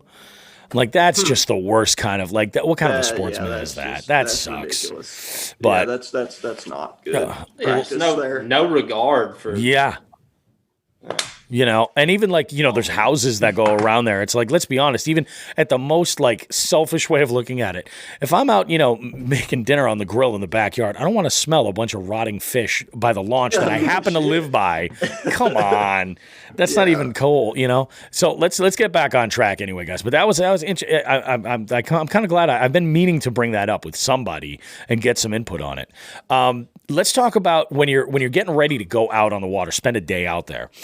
Whether you're listening on the boat or you're listening in the car on the ride there, what is it you're listening to as far as like music or podcasts or whatever to kind of get yourself hyped up? For me, if I'm on my way there, I usually do have some kind of a fishing podcast going, whether it be yours or a local guy for us, like Alex Rudd. He fishes a lot of the same waters we do. So I might be trying to find an episode before I leave as I'm, getting ready to back out of the driveway. It's something similar to what I'm going to be fishing that day, and be like, all right, maybe he's got some good information in there that I missed that I can use today. Yeah. Just stuff like that. Once I get out there on the water, I always got my AirPods in and got my phone, and I'm like, all right, I'm going to put some rock music or some, some old country or something mellow on. And I get out there and I start fishing, and that's the last thing that I want to do is listen to music while you're fishing. Like, because I'm like focus. Like, all right, I got to get here, got to do that, I got to do this, and I just never turn it on. For whatever reason. Yeah. So speaking of that, and you being focused, you were talking about leaving your AirPods behind, I believe, in one of your podcasts, and not even listening to music. And when I heard that, I was like, because I always take one AirPod, and keep it in and listen to some music. And I was like, maybe he's on to something here. So the last time that we were out, I left him behind. And of course, we didn't catch any fish that day. That was just awful. Miserable We should have trip. never been on the river. But I'm gonna try that more often this year, and see if just focusing in on what I'm doing, and taking everything in, really, because that's what it's all about, is just being out there, you know, and enjoying your time. But I forgot where I forgot where we were at. What were we talking about? No, what about listen to anything on the way? Yeah, when you get music, there, what hypes you up? I'm a country guy. All right. I like country music.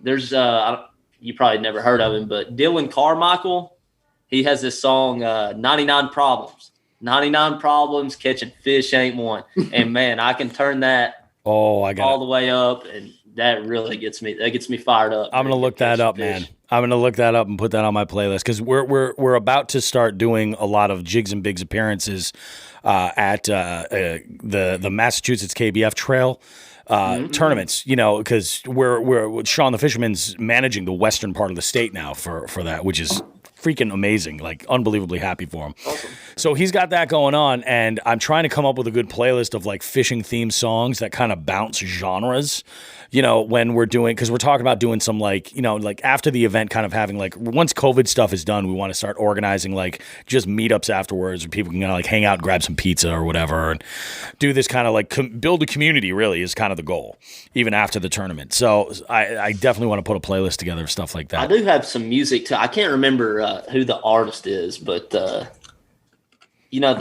take like old rap beats and some new. And they just kind of remix it, and it's all about fishing. Yeah, like parody them. I think Fat Cat Newton is one that does that a lot. What's the one? It's like that Eazy-E song. It's like cruising down the river in my bass boat. Checking like the screen, watching my low. I gotta check that out, man. That's freaking good shit. So wait, you guys are in Eastern Tennessee? Totally off fishing topic. There's a musician how close to Chattanooga are you guys? About an hour and a half. Yeah. All right, so like within reason. I'm just curious if you've ever heard of this guy. I used to book a lot of like I guess I call them like Muddy Roots style shows, like punk blues and like kind of like riff off of Americana. But there's a guy I used to book every time he'd come up to New England. He was from Chattanooga. His name's Husky Burnett. You guys ever hear him? Not familiar Just with curious. that. No. Just curious. I'll probably cut this out, but I'm just curious because I'm like, he would draw people almost anywhere he went. And the guy was unbelievable, but he did a song with Shooter Jennings and I forget who else. Yeah, everybody. And I was like, but I mean, it's absolutely out of this world, this stuff, but I was just curious. I'll have to check him out. Yeah, I listen to a lot of his stuff, but like when I'm heading to the water, you never know what you're gonna get with me. Sometimes I want to hear like, something super technical and like instrumental. Other times I'm listening to like Miley Cyrus, and and that's not an exaggeration. It's ridiculous. Yeah, so father of two daughters. It comes with it. When I turn music on and like it jumps from like bluegrass to like screaming heavy metal, and people are like, what are you doing with your life? And I enjoy music. I love it. All shapes and forms. So. Exactly. Let's talk about as far as goals for fishing. Like, where would you guys like to see yourself in the next 5 to 10 years? Is there anything that you want to, do with either the social media end of it? Is there like a certain goal that you're working toward? Like, what is it that you're looking to be? Where you're looking to be in that time frame? As far as the social media part of it, obviously, we want to grow. Yeah. Grow our little house brand, and we just enjoy posting some of our silly shit and fishing pictures and getting feedback from guys that share the same passion we do. And I don't really have any aspirations of it being something just astronomical. Yeah. I'm having fun with it right now, and it is what it is. And if it grows into something more, great. We're still going to have fun with it regardless of what, we had fun with it the day we started it, and we're going to continue that pattern. Yeah. So, that's kind of where I'm on it. As far as me personally, goals like, fishing and things like that, just always learn new techniques and just getting better at being able to be consistent.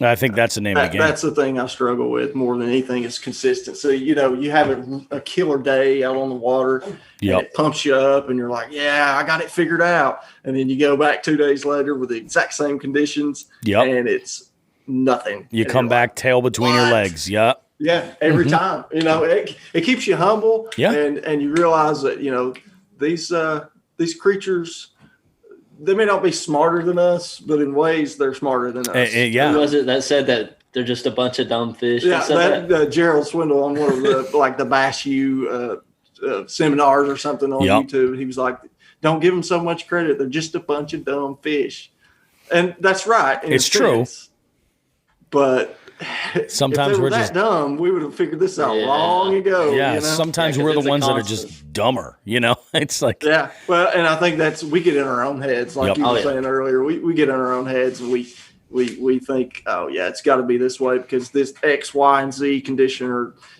this way, and textbook this is what should be, and it may not be. Yeah. You got to start thinking out of the box. There is that category of what they call junk fishing for a reason. Yeah. There really is. Sometimes that's what it takes. Man, that's freaking. For me, I guess as far as like social media, I really want to bust that 1,000 followers mark. That's I want to do that, and I do want to get some stuff together and maybe throw up on the page. Like we were talking about, maybe like just some koozies, something little, start with, see if people are interested in something like that. But first and foremost, I want to bust that 1,000 followers mark, and then grow from there. And like he said, it's all for fun. We're gonna fish regardless. If we didn't have that Instagram page and had 0 followers, we'd still be doing the same thing that we're doing because that's just who we are and that's what we love. Yep. You know what I love about the social media side of it is it's like, it's one thing to have X amount of followers. It's one thing to be able to post something and get some engagement back and forth.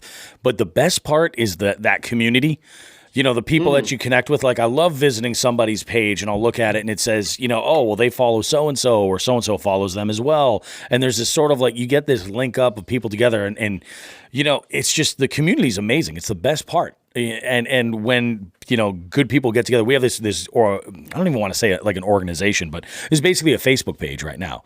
And this page, they're called Make Massachusetts Fishing Spots Great Again. And they have cleaned up more trash out of some of the worst fishing spots in this area. Like they're just, and that's what it is. It's just a community of anglers that connected on Facebook and they started putting this stuff together, and they've been doing amazing things. Like along the Connecticut River, there's like, it's destroyed. Like they're pulling needles out and stuff. Like they're not messing around. They're getting there. I mean, and actually one of the main organizers, he should be on the show within the next few weeks, I'm hoping, and we're going to talk a little bit more about that. But like you get local pockets of people that they care about those local waterways, and they do amazing stuff. Or you get people that'll get together and do a fundraising effort for somebody who needs a helping hand. It's like, it's a great community, And then when you can make that even larger on a larger regional or even a national level, it's freaking amazing. So 1,000 followers is an awesome goal. It's a great spot. Yeah. Personal goal for me would have to be, that we have this tournament here every year. It's Smallmouth Kings. It's on the Little Pigeon River that we fish. And nice. He finished. It was second this year, right? Oh, really? Man, nice. I was in my head. It's a 2-day tournament. I was in my head, and I just did not do well at all. I was catching fish. Awesome. The week before, I was just killing it, and then.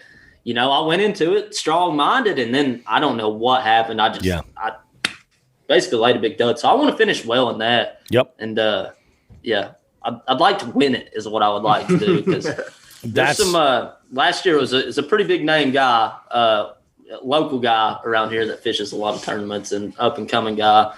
And he won it, and Brad nearly beat him. It was definitely – it was close. So I would like to, I just want to get better, man. I want to get better, and that's kind of how place in that tournament. That's kind of how I feel about it. Like, it's all you want to do is just grow, like learn, be the most versatile you can. And, really, I think you're winning is to put it in your own words, like be in a position where you can prevent yourself from getting in your own head, and just know that you've got, so this isn't working. This is what we're going to try now. I got a feeling about this, or have enough experience to draw on. Like, it's amazing. Have either of you traveled, either independently or together? Have you guys traveled to fish anywhere specifically? Not yet. Well, we used to go to like Cherokee, North Carolina to do like some trout fishing trips. We'd go do that, but we're planning a trip this summer, probably to the Susquehanna. We're gonna nice. Hopefully go down there and catch some big smallmouth. Very cool. That's what we're our big thing is trying to get on the road and get out there as much as we can. And COVID has kind of sucked for that. As a really good follow-up question though to that. What is like your big, anywhere in the world, what's that like bucket list spot that you want to fish? For me, not necessarily smallmouth fishing waters. I would like to go somewhere down like toward Mexico, South Texas and something like that and fish and catch some of those species that, you don't see very often, things like that, or go up to Canada. Yeah. If I was wanting to target some smallmouth of those provincial waters in Canada and get on some of those up there. They say those make ours look like minnows down here. So definitely, they say those are you don't count anything that's below 20 inches up there. That's amazing. That blows my mind. Amazing. I mean, what? Wait, what? So that would be bucket list for sure. Footballs, man. I dream about football smallmouth. I want to like Erie or somewhere like that, like the Great Lakes. I want to catch like a 6-pound small. Like they just don't even the fish. It doesn't even look like they get so big and football like that. It's like they look like mutants when they get that size. Yeah, it's not like, really. It's not even is a that fish. thing? Yeah, I want to catch something like that. Yeah, that's how I am with Lake Champlain. It's I'm only about like 5 hours away. Like it's not even that far. So, and this fall I should be, or late summer anyway, I should be able to get up there for one of the EKF events, the championship. Actually, I probably won't be competing in it. I know I won't be competing in it. It's also my birthday weekend, so I'm going to be a mess while I'm up there. But I'm planning on heading up there and covering the event and taking my dad up with me, who's fished. He's fished Champlain. I don't even know how long. And that'll be fun. Yeah, it's going to be really good, really, really good. And he's not much of a smally angler at all. He's usually goes up to Champlain for pike. But I mean, both killer species, great waterway. And it's so cool when I finally hear people say stuff like about species that are like just massive and a target up north. Everybody wants to go to Florida and catch peacocks. Everybody wants to go and catch, go to Mexico and catch these, 12 and 15 pounders like nothing. And Could you imagine reeling in a 15-pound largemouth? I would like to imagine. But holy smokes! I'm just like when at that point you're pulling them out of the water and their eyes are just like hanging out of their head. They're just bulging. You're like, just monsters. Let's see. Oh, so when you guys go out on the water, generally, what are you guys bringing for combos? Like, and how does it differ when you're out on the kayaks or if you're out in a boat or the bank? For me on the kayak and bank, typically I'm going to bring probably 2 bait casters and definitely at least 2 spinners, just because I find myself throwing a finesse bait and I want to have the ability to, if things are bad and it's just not working out with power fishing, have the ability to switch over to finesse and not have to retie so many times. Yeah. And so I bring at least 2 spinners on there, and 9 times out of 10, I've got the spinner in my hand more than I plan on when I am driving to said fishing spot. But hey, you know what? The day dictates what you're going to use most of the time. So it's true. You just got to roll with it. You're kind of a gear snob. Like you have so much. Like, and I always said that I would never be like that. It's contagious though. Man, it's happening, and I'm buying more rods and reels. Yep. This year it's gonna be two bait casters. I'm gonna take two bait casters and probably one spinning. I'm like to bring three with me. Yep. A nice finesse, probably be a Ned tied on my spinning rig. And then I got that Corrado K that I was telling you about. That's gonna be like, swim baits and stuff like that. Moving baits, and then I have another Johnny Morris with a Revo SX, I believe, on it, and I'm going to keep that as kind of like my top water rig. There you go. Man, I love that. I was listening to one of your podcasts. I can't remember the lady's name. Maybe I think it was the blonde angler, maybe. Oh yeah, Andrea. Yep. And she was talking about the wake bait. Yes. Gosh, I just bought it. The depths. The depths. Yes, the Depths wake bait. It was in Depths wake buzz jet. Yep. So I heard her talk about that, and I was like, man, that sounds awesome. So Yeah. I actually just purchased one of those the other day. And I don't know if you've ever looked at them, but I got one, and man, I tell you what, that's a high quality looking bait right there. So I'm super stoked to throw that thing and hopefully catch some fish on it this year. Yeah, I am. That's one type of fishing I am definitely getting more and more interested in is topwater. Like this last year, I finally built enough confidence in my frog technique, so I hooked up on a handful of fish, fishing a frog. I generally try to stay out of the weeds for most of the time, but there's some bodies of water I go to. You just have to do it. And then also getting into that, I started to get more confidence in throwing, buzz baits, as well as started throwing my favorite topwater right now is a Zara Spook. I love it. I just love that like Z formation action. It's fun, and the blowups are just absolutely insane. But yeah, topwater is definitely something that I've got, and that's kind of very similar to the way I set mine up. I bring generally in the kayak or on the bank, I bring 4 rods. I've got like 6 that I choose from. This year I'll probably be bringing 5. I usually have 2 spinning combos. One will have a drop shot, one will have a Ned. And then I'll have a rod that's for a jig, a rod for cranking, and then a topwater. Yeah. Yeah. I guess I'm kind of like bottom, mid, top, I guess is kind of where I think, I'm at. You got to, as long as you can cover the column, it's like, it's all good. And, yeah. You choose your gear the right way. And that's what I'm trying to do now is get gear where I've got plenty of options where I can throw multiple things on different stuff, but also like throwing a jig. Like that's why this show got its name is I'm always follow with the jig every time. One of the last baits I got turned on to this year that has produced huge for me is from Spro, the BBZ Rat. Oh yeah. Oh my God. It'll catch Really? everything. And I fish a big one. I fish the 40. I think it goes up to the 50. It will catch everything. I have caught dinks on this, and I've caught my PB? No, I tied my PB at 19.75 on this. And it That's crazy. See, to me, that would be another one of those baits you would throw in that ridiculous thing like yeah. a rat. It was Todd Grubb. Todd Grubb was telling me about it. He's like, dude, it has performed unbelievably well for me. I was like, I'm going to give it a go. And it's not, you look at it and I guess it qualifies. I guess they call it a swim bait. It's basically a jointed wake bait because it just sits just under the surface. And it is you just crawl that sucker and it has this loud knock to it and it calls them up. And it's so heavy. Like I've thrown this toward, beaver huts and I've had it get just annihilated on the drop. It'll just hit the water. But the reason why I bring that up is that I always, if I've got that rod, if I'm sitting on the kayak and I'm throwing that BBZ Rat, I have another 7.6 heavy with 20-pound fluoro from my jig combo.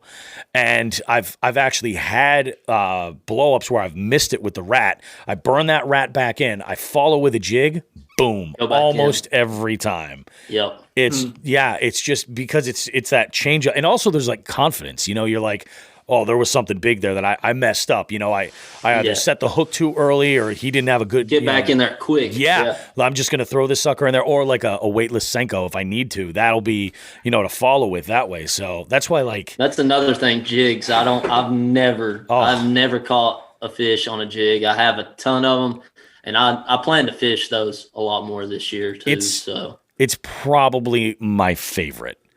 Like, given like something that I just really love. Like, I love everything about jigs. I love making them. I love throwing them. I love, they don't catch a ton of fish, but the fish that they catch are generally larger. Big. So that, like, and that's what, once I can find them on anything, I'm going to generally go to a jig to try to find the big ones. I just haven't dedicated enough time, to that bait to produce fish with. And that's a lot of things in my tackle box. Like, if I find, I'm that it's like guy, that Ned rig, man. If I'm catching fish on it, why switch it up? Why you gonna change to something else? That's exactly it. It's like you just gotta, you can. I mean, I've caught 4-pounders on little tiny Neds. When I've spent the entire day catching nibblers, and it's like this. You can catch fish on anything. It doesn't. So do matter. you usually when you're fishing the Ned rig? Do you usually fish the smaller? TRD. Yeah, like the TRD. Yep, I'm usually throwing like a rattling Ned or a TRD. I really like those on a TCR because they float so much. So they kind of do that reverse. Well, the back end of it will pop right up, and you can just kind of pull that weight along the bottom. But yeah, I'm generally fishing as small a plastic as I can. The only kind of funky shape that I like, Z-Man does these things. I think they're called hula sticks. Mm-hmm. And they have like 4 little fingers that come off the end, and it's just enough. And actually, I really like to drop shot with that too. And the Sakoshi bug. You guys shared a picture with the Sakoshi bug on a Ned. I got my wife actually got me for Christmas a subscription to the Carl's boxes there, or the mystery tackle, and I got some of those Sakoshi bugs. They're so good. And looking, I didn't realize that those were made out of the very similar plastic. Compound that the Z-Man is. It's really tough and durable, and you can catch 20 fish on one plastic. Oh, they'll last you all day long. Some of those other plastics that the older plastics, and there's a lot of them that still make them that way. That you get one or two good hook sets, and you just never get it to stay on your keeper the way you want it. And it's best just to pitch it and put a new one on. And, you go through them a lot faster that way. But yeah, those Sakoshi bugs, I could see those being some smallmouth candy here. Another one that I like, I can't remember the name of it. I don't know that you've ever fished it much, but it's a Z-Man. It's like the small TRD, but it has the little legs on it. Well, it's like the ones that he was talking about, the hula stick. They make a smaller one in the TRD. You talking about the tickler? No, not the tickler. This looks more like a bug. Like it has like the hogs.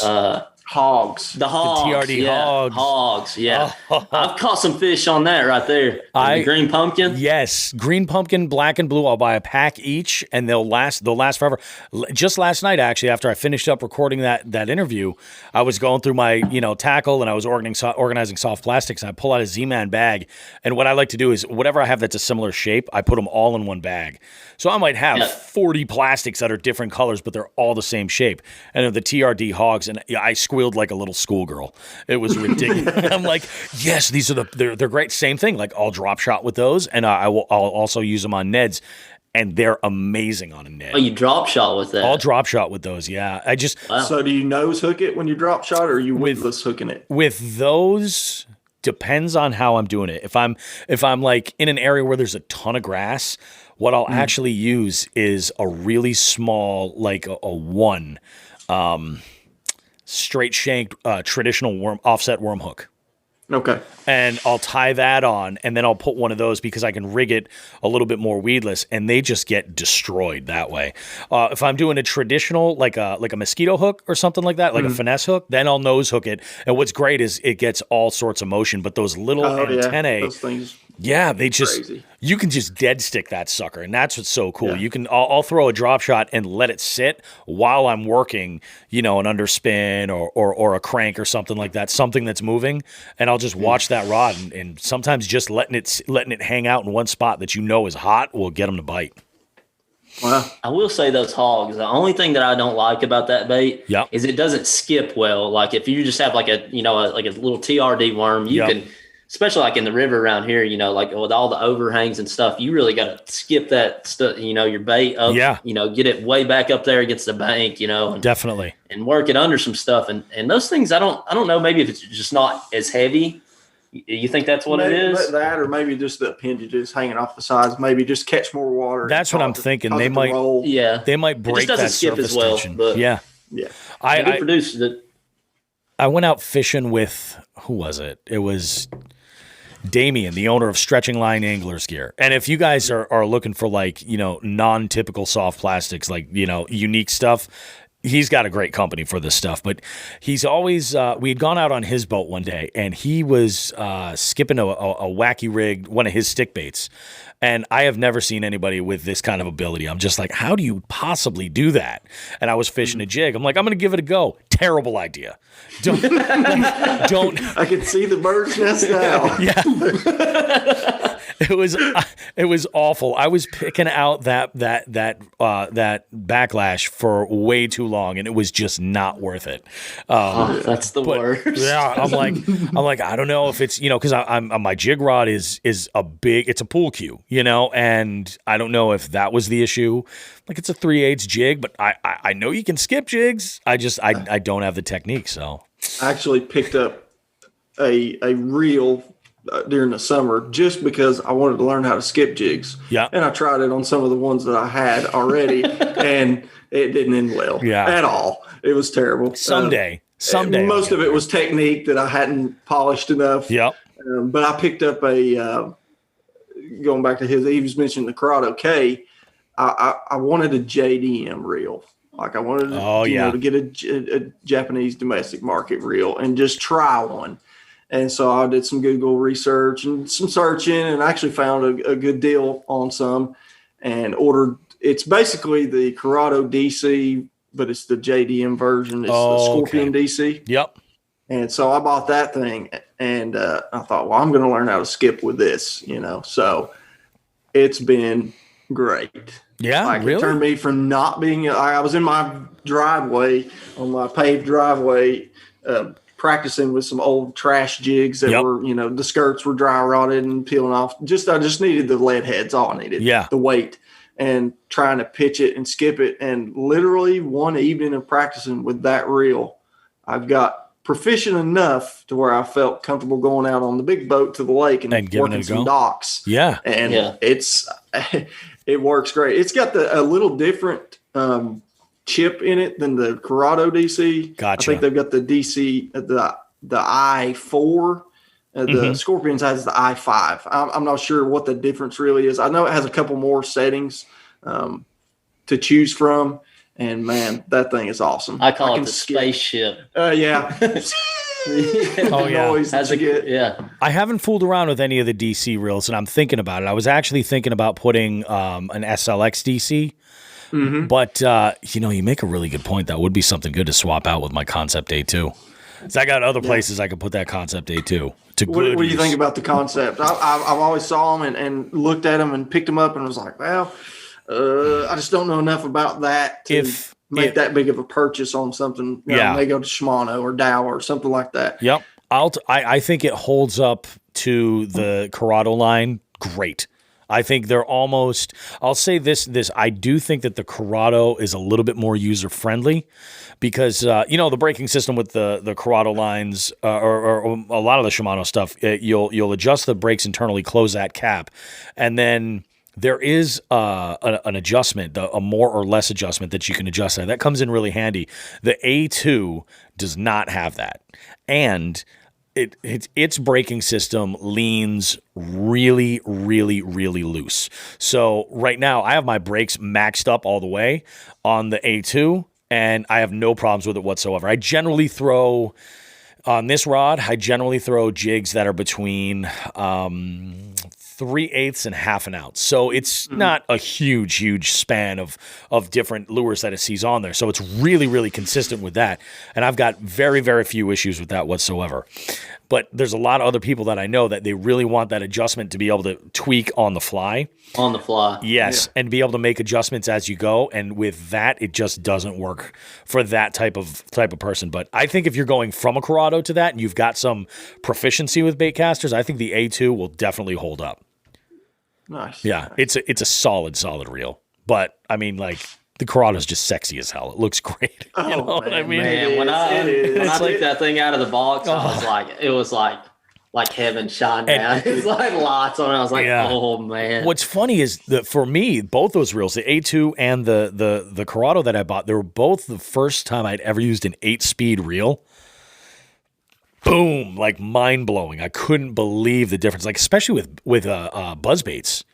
You know, it was so nice to not have to like basically run and just crank as fast as humanly possible. Like, so much more control, and you're able to kind of like, you know, guide that bait into different pockets where you want it, like to follow a weed edge. It's really nice. You can do so much more with it because you're not wrestling with the crank to get it to move along. So, you know, it's unbelievable. Let's talk. I love this question. This is always really interesting. So imagine like I'm giving each of you guys like Jigs and Bigs corporate credit cards.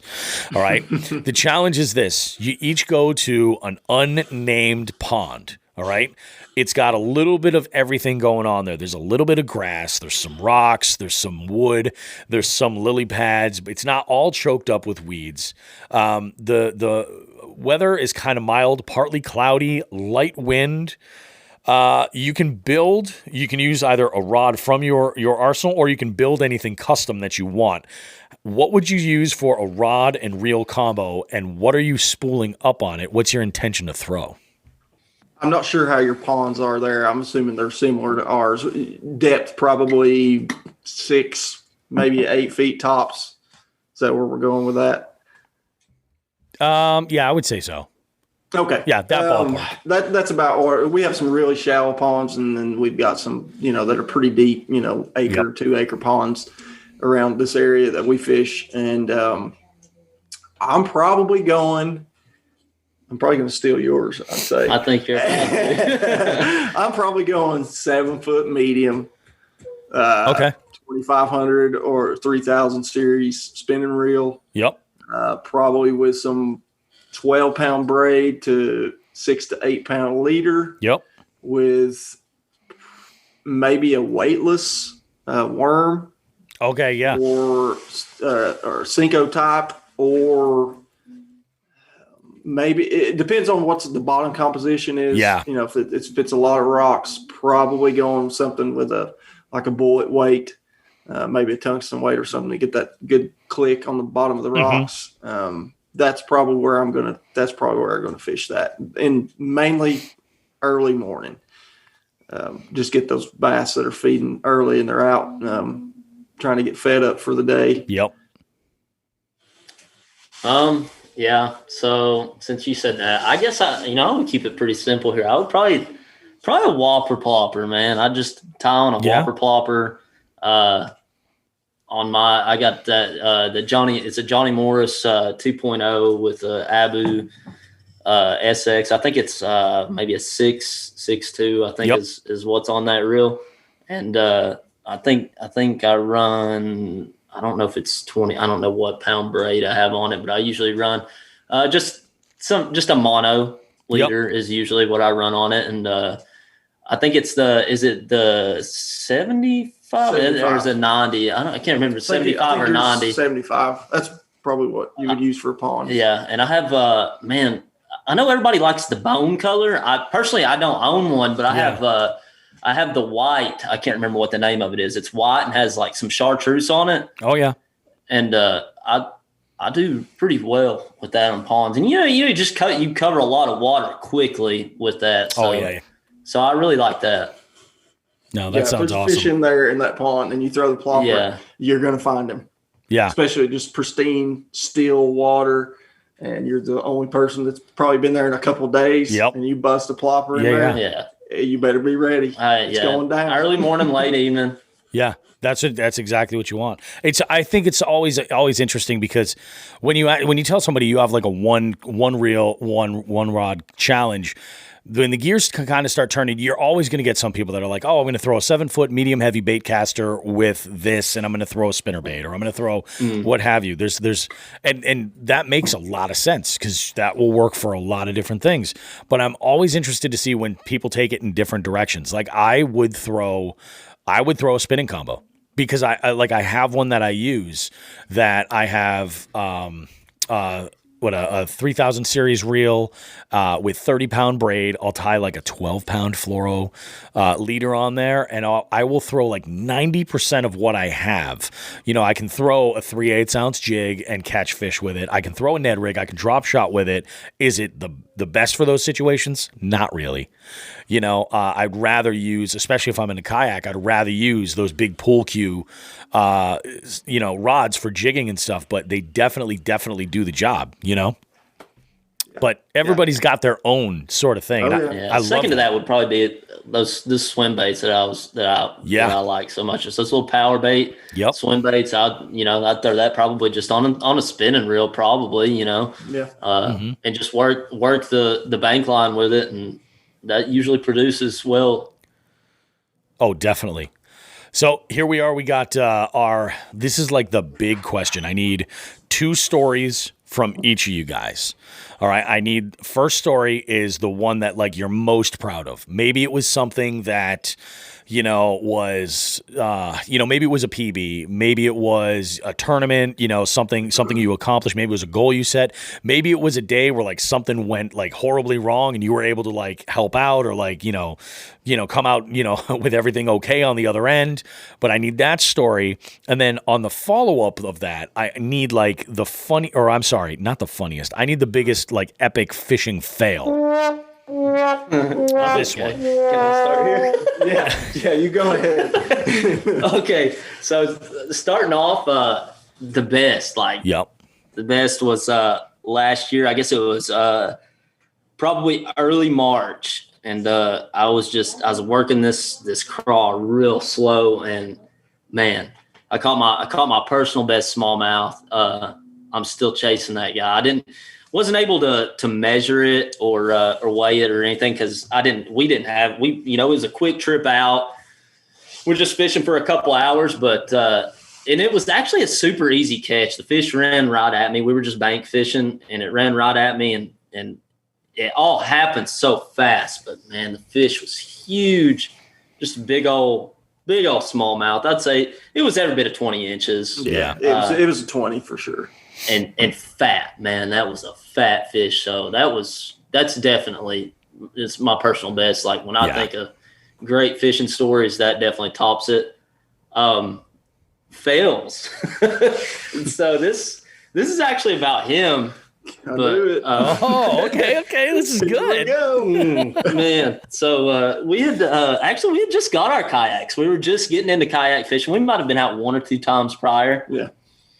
So we planned this trip with my brother, all 3 of us, and we're doing a float from one spot to another, parked 2 trucks, and man, it was actually just a terrible day at the end of it. But we got into some rapids, and I was kind of hanging back fishing, and then I look up, and this guy's floating on top of his kayak. Whoa! First, your brother rolls it. Oh yeah. Oh yeah. This is where it gets good. This is where karma kicks in. Okay. Yeah. So Kevin, my brother, actually he flips his kayak first because my brother, man, he's something else. He's got this little bitty 10-foot kayak. Yep. And like he's the type of guy. He's kind of a gear snob as well. He's got. I don't know. How many pounds of gear do you think he had on that little He had kayak? enough gear to fill up a 14-pound kayak on that little 10-footer. That's what you're working with. Yep. So he flips, and then Brad's like chasing his tackle box and this and that, and they finally get all this stuff back, and we, everybody gets their bearings together and like, we're going to take off again. So then first I'll have a good laugh at his brother. Of course. That's the key part. Yeah, you have to. A good laugh. We stand there. We might have had a cold beverage and talked about, we won't do that again. Yeah. I have videos of all this too. It's great. I actually have a picture of you. Yeah. Well, delete that. Go ahead though. I think it should probably be like the picture to this podcast. Probably not. The cover. So yeah, we got, we get our bearings and everything, and then we take back off, and then we get into an even more like worse rapid situation. Oh, And okay. the river splits, it goes one way, and there's like this little island.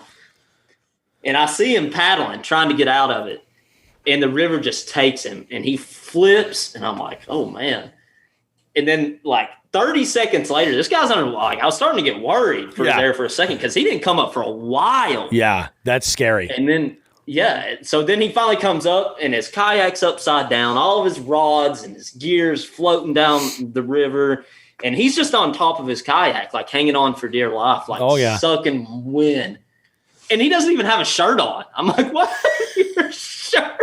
Man. Did you lose The river stole his shirt, his shoes, his hat, sunglasses, AirPods. Oh no! A brand new baitcaster combo that was like your Father's Day present or something, right, from your wife and kids. Oh shit, that sucks. So he's we got pulled over finally, and get as much of his gear as we can back. Yep. And man, it was just a mess. And turns out we get to the truck to load up to get all of our stuff back together. And who was it forgot their keys? Your brother. Yeah. So Kevin, my brother, forgot his keys. So we get to the truck and we don't have keys to go to the other truck. Go to the other truck. Oh So my God, no. Oh. We had to call somebody, Yeah. It was just the worst trip ever. But turns out, so I know this guy that I went to school with. He does a lot of fishing around here too. And like I don't know, what was probably a month later. Yeah. He does a lot of scuba diving and stuff. And apparently this guy had fished this part of the river, which we had never fished before. He fishes it often, and he also has like some scuba diving gear. And that hole that Brad flipped in, apparently he goes down there and finds gear all the time because apparently it's a reoccurring thing. Like people just get sucked into that part of the river and flip and lose stuff all the time. And I'm talking to him, and he's like, "Yeah, I just found this rod and reel, man. It's this brand. What was it? It was the quantum smoke bait caster with a quantum like an Escalade HD rod. Nice, really nice setup. He found it, and I was like, wait. I was like, where did you find that at? And he was like, here and here. And I was like, you're joking, right? And I was like, I think I know whose rod and reel that is. I was like, can you send me a picture of it and where you found it at? And sure enough, my buddy found his rod and reel, and he had actually already had it sent off. He sent the reel off. Yep. Had new bearings and stuff put in it because it was a mess. I bet. In the bottom of the river forever. But he ended up getting his rod and reel back. That's crazy. The guy that I know, he was super nice about it. He was like, "Oh, absolutely." He's like, "I'll give it back to him." He's like, don't even worry about it. I spent the money to put these bearings in it and stuff, but he was like, it's just cool that I found this and absolutely back to him. So that was a huge fail. That day sucked. I was sitting on the riverbank. It was dark, and I was like, had 3 kayaks right there next to me, just freezing, just waiting. Oh man, it was awful, man. It was awful. That's what you get for laughing at your brother. when I had a good laugh, I should have known. 20 yards is probably as far as I made it before it went. My day's coming though. I'm the only one that I haven't flipped my kayak yet. Oh, really? Okay. Yeah, he's due. He is due for a good one. Yeah. I'm sure it'll happen this year. I had a good year last year with interesting kayak stories. Like I only rolled it once, and it was because I was trying to launch from a less than ideal spot, and didn't work out the way I had intended. And then the most ridiculous thing that happened to me with my kayak was when I was going to launch from this one pond I'd never fished at before from my kayak, and I go to get in, and I hadn't modified my seat to lock into place, and the drop-in pegs up in the front had kind of like gotten loose, and the seat tipped back, and I'm laying on my back with my legs dangling up and over the seat. Come by, and this guy was walking along the trail, happened to go by, and I shout out to him, and I was like, hey, can you give me a hand? I was like, I just need somebody to pull me up onto the bank. I'll handle the rest. And he's like, yeah, no problem. I thought you were sleeping. And I'm like, who the hell sleeps like this? Seriously, who sleeps like this? This does not sound like a good weekend, my friend. No. So, yeah, it was bad. That's all. No, that sounds like a real shitty freaking trip. It was a total shit trip. And I think we caught 3 fish between all of us. Yeah, like the biggest, it was terrible. The biggest fish that we caught was probably like what 12, 13, maybe a 14-inch. They were, It was, as you would say, nibblers. Yeah. It was Very nothing nice, good. man. I can think of a lot of fails. I got another one on my mind right now. But you know, Save it's that for next time. it's funny you say that because this story, the fail story, has become so popular that like now when I you know have different segments with other people on the show, they almost know that this question's coming. So I've actually created a show that is all about the fail. So we're starting real soon with another awesome. show that's just going to be called Jigs and Bigs the Shit Show, and it's going to be all about Shit show. every like time it it. went wrong. Yeah, I'm lucky. It's going to be good. And yeah, that's the thing. Everybody says the same thing. They're like, the hardest part about telling this story is picking what is like the biggest one. Yeah. You know, everybody's got a million of them. Yeah. Awesome, guys. Now, what about you? I know we got, or are you guys going to qualify that because you were together as the fail for both of you? Yeah, well, we've had some other fails, none quite so bad. So I would think that would top both of us. I think it so. happened to me, but he was there to witness the fuckery. Oh, definitely. And so This is the fuckery. I kind of Yes. wish I would have left that one for you, so I could have told the one from the lake that day. were you talking about sinking the boat? Yeah. Another one. Oh, great. The rain. You guys can spill that one too if you want. It's, you know, Okay, so yeah. I'll start off with my best, probably from the year. I was, like I said, back in the spring, you know, we did well, and you know, he was kicking my ass. Yeah. I mean, let's just be honest. He was kicking my ass every trip out, and I'm just struggling to try to find what worked for me and what I was doing. What am I doing wrong? And probably wasn't doing anything wrong. Yep. It may have just been dumb luck. Who knows, right?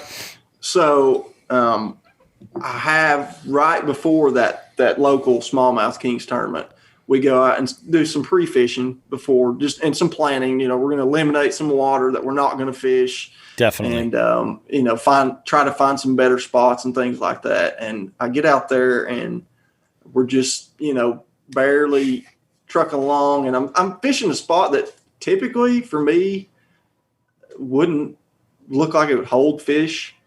And so I cast in there, and I think I caught it was 18 and a half, 19-inch smallie. I don't know, probably. I'm sure it was over 3 pounds. Oh, it says which one. and you know, just that. I mean, and that's not my personal best or biggest fish, but that one at that time, that's what I needed. That's the fish that I needed right then to get my confidence back up and make me realize that you weren't doing anything wrong. It was just you know, things just weren't working out. So it's, you know, just keep grinding. Yep. So that for me was the beginning of the best year of fishing. And I guess probably on the opposite side of the spectrum, the worst, or the most epic fail I remember. I'm going to make it about him. Yeah, there you go. You know, right? So we were fishing that same stretch, and I think we were pre-fishing, and we're working opposite bank lines, and I'm fishing the side. He was generous enough to let me fish the side that I'd caught some big ones on. There you go. And kind of hold that down. So I'm working. I'm not going to steal your spot. Yeah, he's no spot burner. Yeah. So we're working down there, and he's casting in places. And I'd be lying if I didn't look over there and be like, "What the hell's he doing? Like, what's he throwing in there?" You know. So, and then the next thing I know, I hear him go, "Oh God!" And I'm like, "What?" And I look over there, and like his rod, and he's fishing a 7-foot medium, probably. Yeah, 7-foot medium. Ned, wasn't it? So, it was actually a hog. Okay. That medium St. Croix Triumph.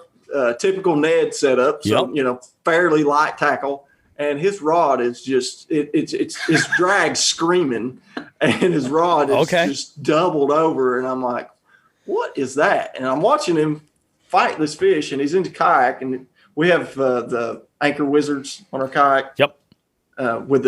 We have drag chains. Since we fish the river more, we put drag chains instead of anchors, so you can basically just slow your rate down and just control how fast you're going down the river. So he's got his drag chains out, we're in fairly still water at that point, and whatever's on the other end is just dragging him around. It's like something you saw on Grumpier Old Men, or Okay, catfish hunters on the other end. Yep. And it's dragging him around, and he fights this fish. It had to be 10, 15 Well, I minutes. yelled at you. I mean, I was like, Brad, get over here. Yeah, he's physically worn out. Now, mind you, he wasn't ready for that kind of fish or wasn't planning for it, because I look in the back of his kayak and he's brought a trout net. Yeah. It's always the way. It's just always the way. Yeah. So I'm looking at that like, yeah, well, that's useless. So he's fighting this fish, and finally, he's getting exhausted. He's getting the fish wore down and get it up close enough to me, because I'm paddling, toward the fish to try to help best I can. And I see this thing. We still don't know exactly what it was. I'm not sure if it was a carp. It didn't have the color, the golden kind of color of a carp. I think it was a catfish.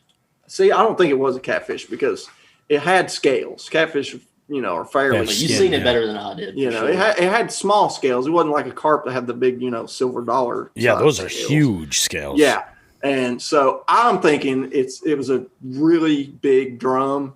Yep. Or maybe even a rockfish that we have some of those up here. Not typically where he hung that one, but they are in this area. Mm-hmm. And he fought with that thing and gets it really close. And I'm sitting there thinking, like, how are you going to even get this fish in? It's literally 3 feet long. It would have probably 25, 30 pounds. It would Holy crap. have tipped a monster on a Ned. On a Ned, on a 16th or 8th ounce Ned. Eighth ounce. It didn't even buy. I was like, I was dead. Is dead stuck, and I see my line moving. And I'm like, oh, that's a fish, and it was, man. Yeah. So long story short, we get it up, and we're both talking at this point, like, okay, how are we going to get the fish in? Even if you do get it all the way up to the surface and we can land it, how are we going to get it into the boat without rolling us?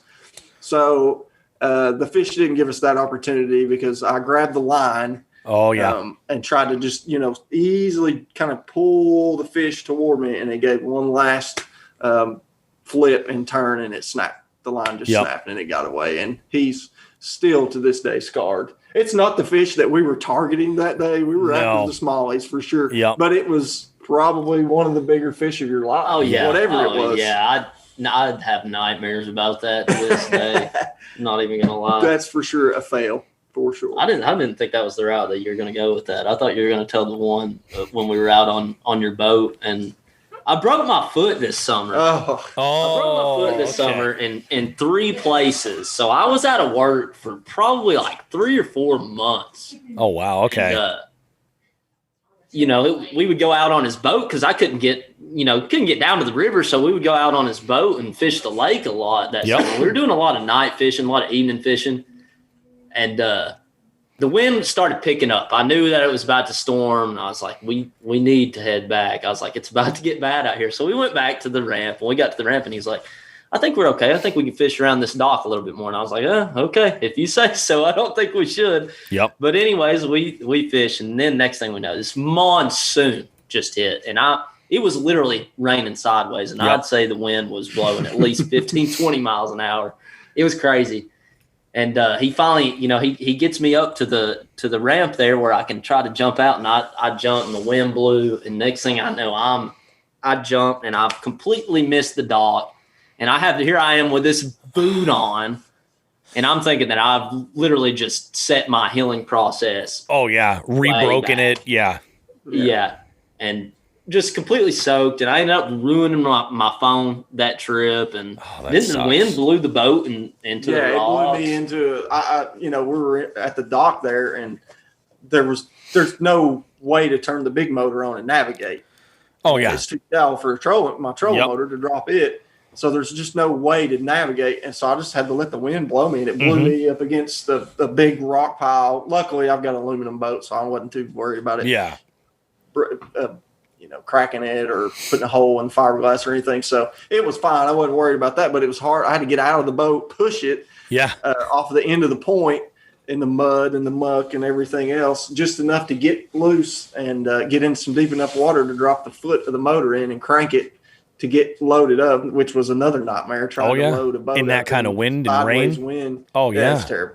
It was awful. Yeah, we that- looked like two drowned rats sitting in a truck and just looking at each other like, what the hell just happened? awesome. And he goes, I told you we should have went back. It's not a dry stitch on our bodies. Yeah, But that's what makes for a great fishing story. When you're like, if you're not catching killer fish, you might as well have like a little tale of adventure to kind of throw out there. So It was an We adventure. actually caught some fish that night. Yeah, we did pretty good well. that night. It was just a bad storm blew in, and Yep. we were pretty far. We were about 10, 12 miles No kidding. from the dock. Yeah, we from had the to ride ramp. back. So we were flying back, and that's not fun either, getting hit by no.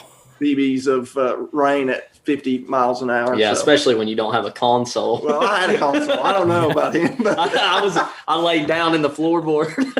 yeah, he did. He was in the fetal position in the floorboard for most of the ride back. It's so funny you mentioned that about not having a console on that side. I recorded an interview with Joseph Martin last night, and that'll have run by the time this comes out.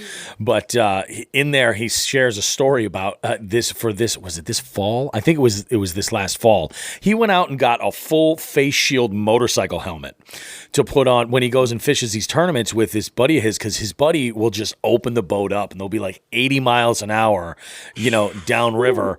And he's just like, he's like, if there's a little bit of like light rain or anything, he's like, it feels like you're getting, shot at. He's like, it's ridiculous. So he's like, I just put that, and he's like, let alone the cold. He's out in Louisiana. His idea of cold is a little bit different than my idea of cold. For sure. But, he's like, just to kind of like protect my face. He's like, so I've got this big like motorcycle helmet on. He's like, it looks ridiculous, but hey, it gets the job done.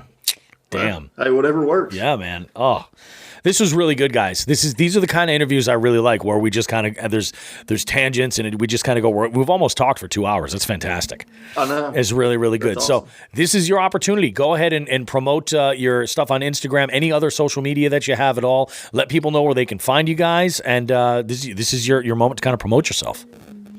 Like I said, we're Slaunch Doctor on Instagram. Everybody get out there, follow us, like our post. Yeah, all one word, just one word, Slaunch Doctor. SLAUNCH. Yep. Slaunch Doctor. Good stuff. Yeah, go and give them a follow. Let's help them get to 1,000. Why not? Yeah. Go give them a follow now. That's what it's all about. All about Yeah, community. we sure appreciate it, guys. Yeah, for sure, man. This is really awesome. Zach, Brad, thank you so much for doing this. This was a whole lot of fun. Definitely keep us in touch with what's going on in East Tennessee, because once we kind of get the nod where we're able to travel a little bit more, I definitely have been telling Sean I want to get to some of the other parts of this country and check Come on it out. down. We'd be glad to show you guys some spots. Yeah, Definitely. We're in like the biggest tourist capital, in the state. No kidding. There's tons of places. It's tons of stuff to do for the family. Yep. You got Dollywood and the whole 9 yards down here. Yeah. Within 15 minutes of us. It's just there's plenty to do here.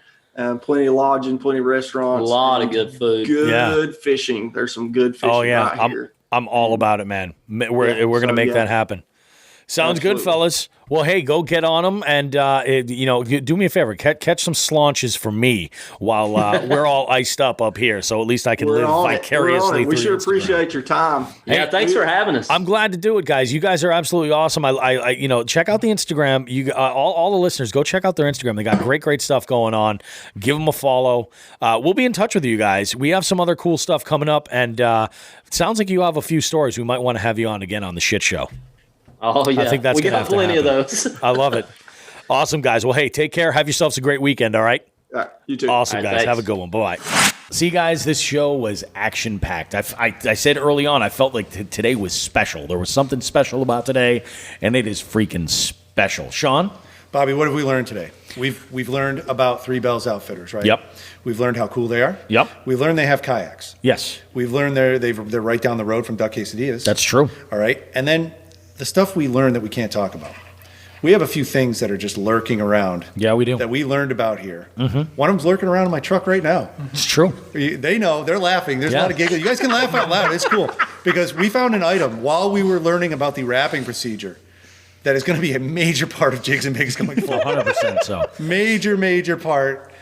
You guys weren't expecting that. Nope. I wasn't expecting it. No. We're Sometimes you uncover a little gold nugget here and there. That's Sometimes. That's a and big gold nugget. What we're talking about here, you, the listener, will be able to formally be introduced to this, thing. I don't even want to say thing, essence. Essence. You know? This new friend. Yeah, a new friend. Our new friend. A new friend. So this is going to be good. I'm excited about this. We're insane. Yeah. I never least I claimed am. anything otherwise. Yeah. This is good. No, I think it's really good, guys. Thank you again. This is a really, really great experience. Unbelievable. We're going to keep all the listeners up to date with things that are going on as far as events that are happening here. Like, there's a lot of stuff that's going on. You know, COVID and everything just sucks. It makes planning all this stuff really, really difficult. Yeah. It's a huge obstacle, but as information comes along, we're going to have that info for you guys. Like I said, you're going to be seeing Three Bells and Jigs and Bigs kind of like, you know, meeting up again at different events here and there, and we're looking forward to it. It's going to be really, really, really exciting.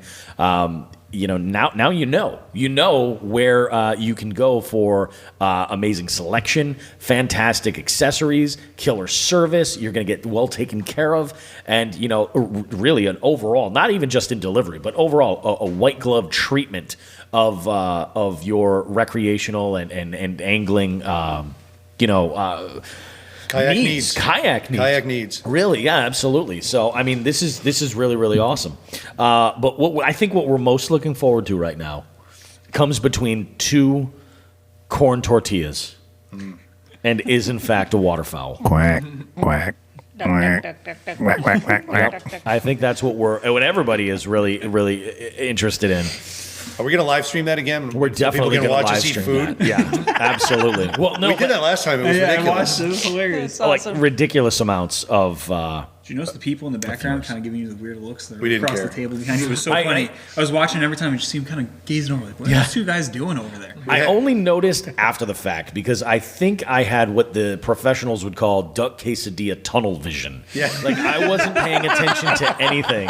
You had eyes for duck. There was duck fat just coursing through my veins. It was fantastic. I imagine that's what steroids feels like. Sign me up. sign me up. Start talking like Donald Duck. And honestly, you know, on the duck quesadilla thing, when I looked at the locations of Bar Taco, you guys are like located in the Bar Taco triangle because there's one each east and west and one north. So if you guys are coming to Three Bells Outfitters, I mean, Do yourself a we have favor. no relationship whatsoever with Bar Taco. None at but all. you should go get duck quesadillas. Yeah. The only relationship there is between Bar Taco and us is the fact that they will gladly take our money. But And we will gladly take their I will quesadillas. gladly hand it over in exchange for the deliciousness that's to happen. No, this is really, really great. I think that we're off to something fantastic.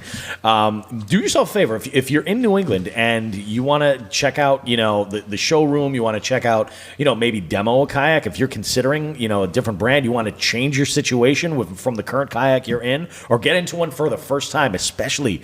Attention first timers. This is a great opportunity for you to try out something before you make this purchase and then start, you know, kind of guessing what you're going to do. And on the other end of it, if you already have a boat that you love, but maybe you want to kind of, you know, make some upgrades or something like that, this is the spot to go and come down to is Three Bells Outfitters.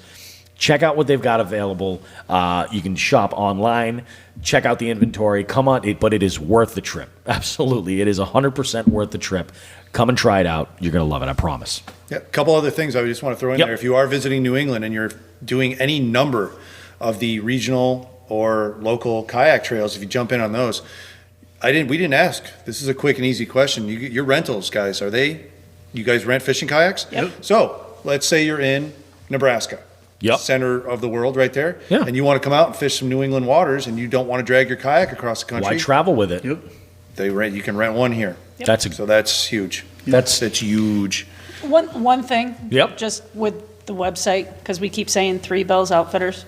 So it's the word three spelled out, and it's bells with an E as in Southern Belle. yes. And Yes. then Outfitters with an S. Yes. We've had people search for it and go, I can't find your website. I think I'm not 100% sure. but I feel like if anybody is listening to this podcast right now, their device already knows. Hopefully. I think their device already knows, especially if they happen to win that Amazon Echo that we're giving away this month. True. You know, that could be And the case and on as top well. of it, you know what? We did a subtle little hint about the duck quesadilla reveal for being 3 Vels because you guys were involved in our last giveaway. Yeah. Oh, absolutely. So somebody, you know, the hat went out and that was on there, and that was a little subtle thing of some of the extended family that was already involved, and then all of a sudden Exactly. 3 Bells is right there, and Yep. we kept that quiet. Yep. But you guys got the hat out there, and you know, Yeah. this has been brewing. This is good stuff. I'm Yes. pumped. We got a lot of good ways to go with this. I think everybody's pumped. Yes. Awesome. All right, guys, let's go ahead and wrap it up. We will see you in 7 days. Who do we have coming up? I'm not even going to promote this one necessarily right now because we might actually squeeze in 2 guests next week because I'm getting so ahead with guests. I may squeeze in for next week a couple of different interviews. Couple? Yeah, I think so. You're really extending yourself. I know. Well, I mean, you should see this SD card is chock full of freshwater fishing gold. Yes. Right now. That's amazing. So, great show coming up next week. 7 days from now, everybody. The Jigs and Bigs shit show is coming soon. We're just getting things together. You're absolutely going to love it. Everyone, have yourself a great week. Remember, give us a follow on Instagram, like our Facebook page. Of course, if you're listening to the show and you enjoy it, please tell a friend about it. That's really the best thing we can ask you for is that word of mouth recommendation. Leave us a review if you like. If you're listening on either Apple Podcasts or even Stitcher. Stitcher, we're available now on Stitcher. You can leave us a review over there. And like I say every single week, everybody, weren't you going to say it this week? Oh, no, because we talked about that, what I was going to do with it. That was something else. That was something That else? was something else. Tight lines. What I was going to say was, I'm fucking out of here. I'm starting the car. Get your shit together. We got duck. Duck tacos.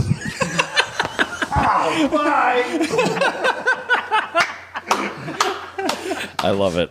We'll see you guys.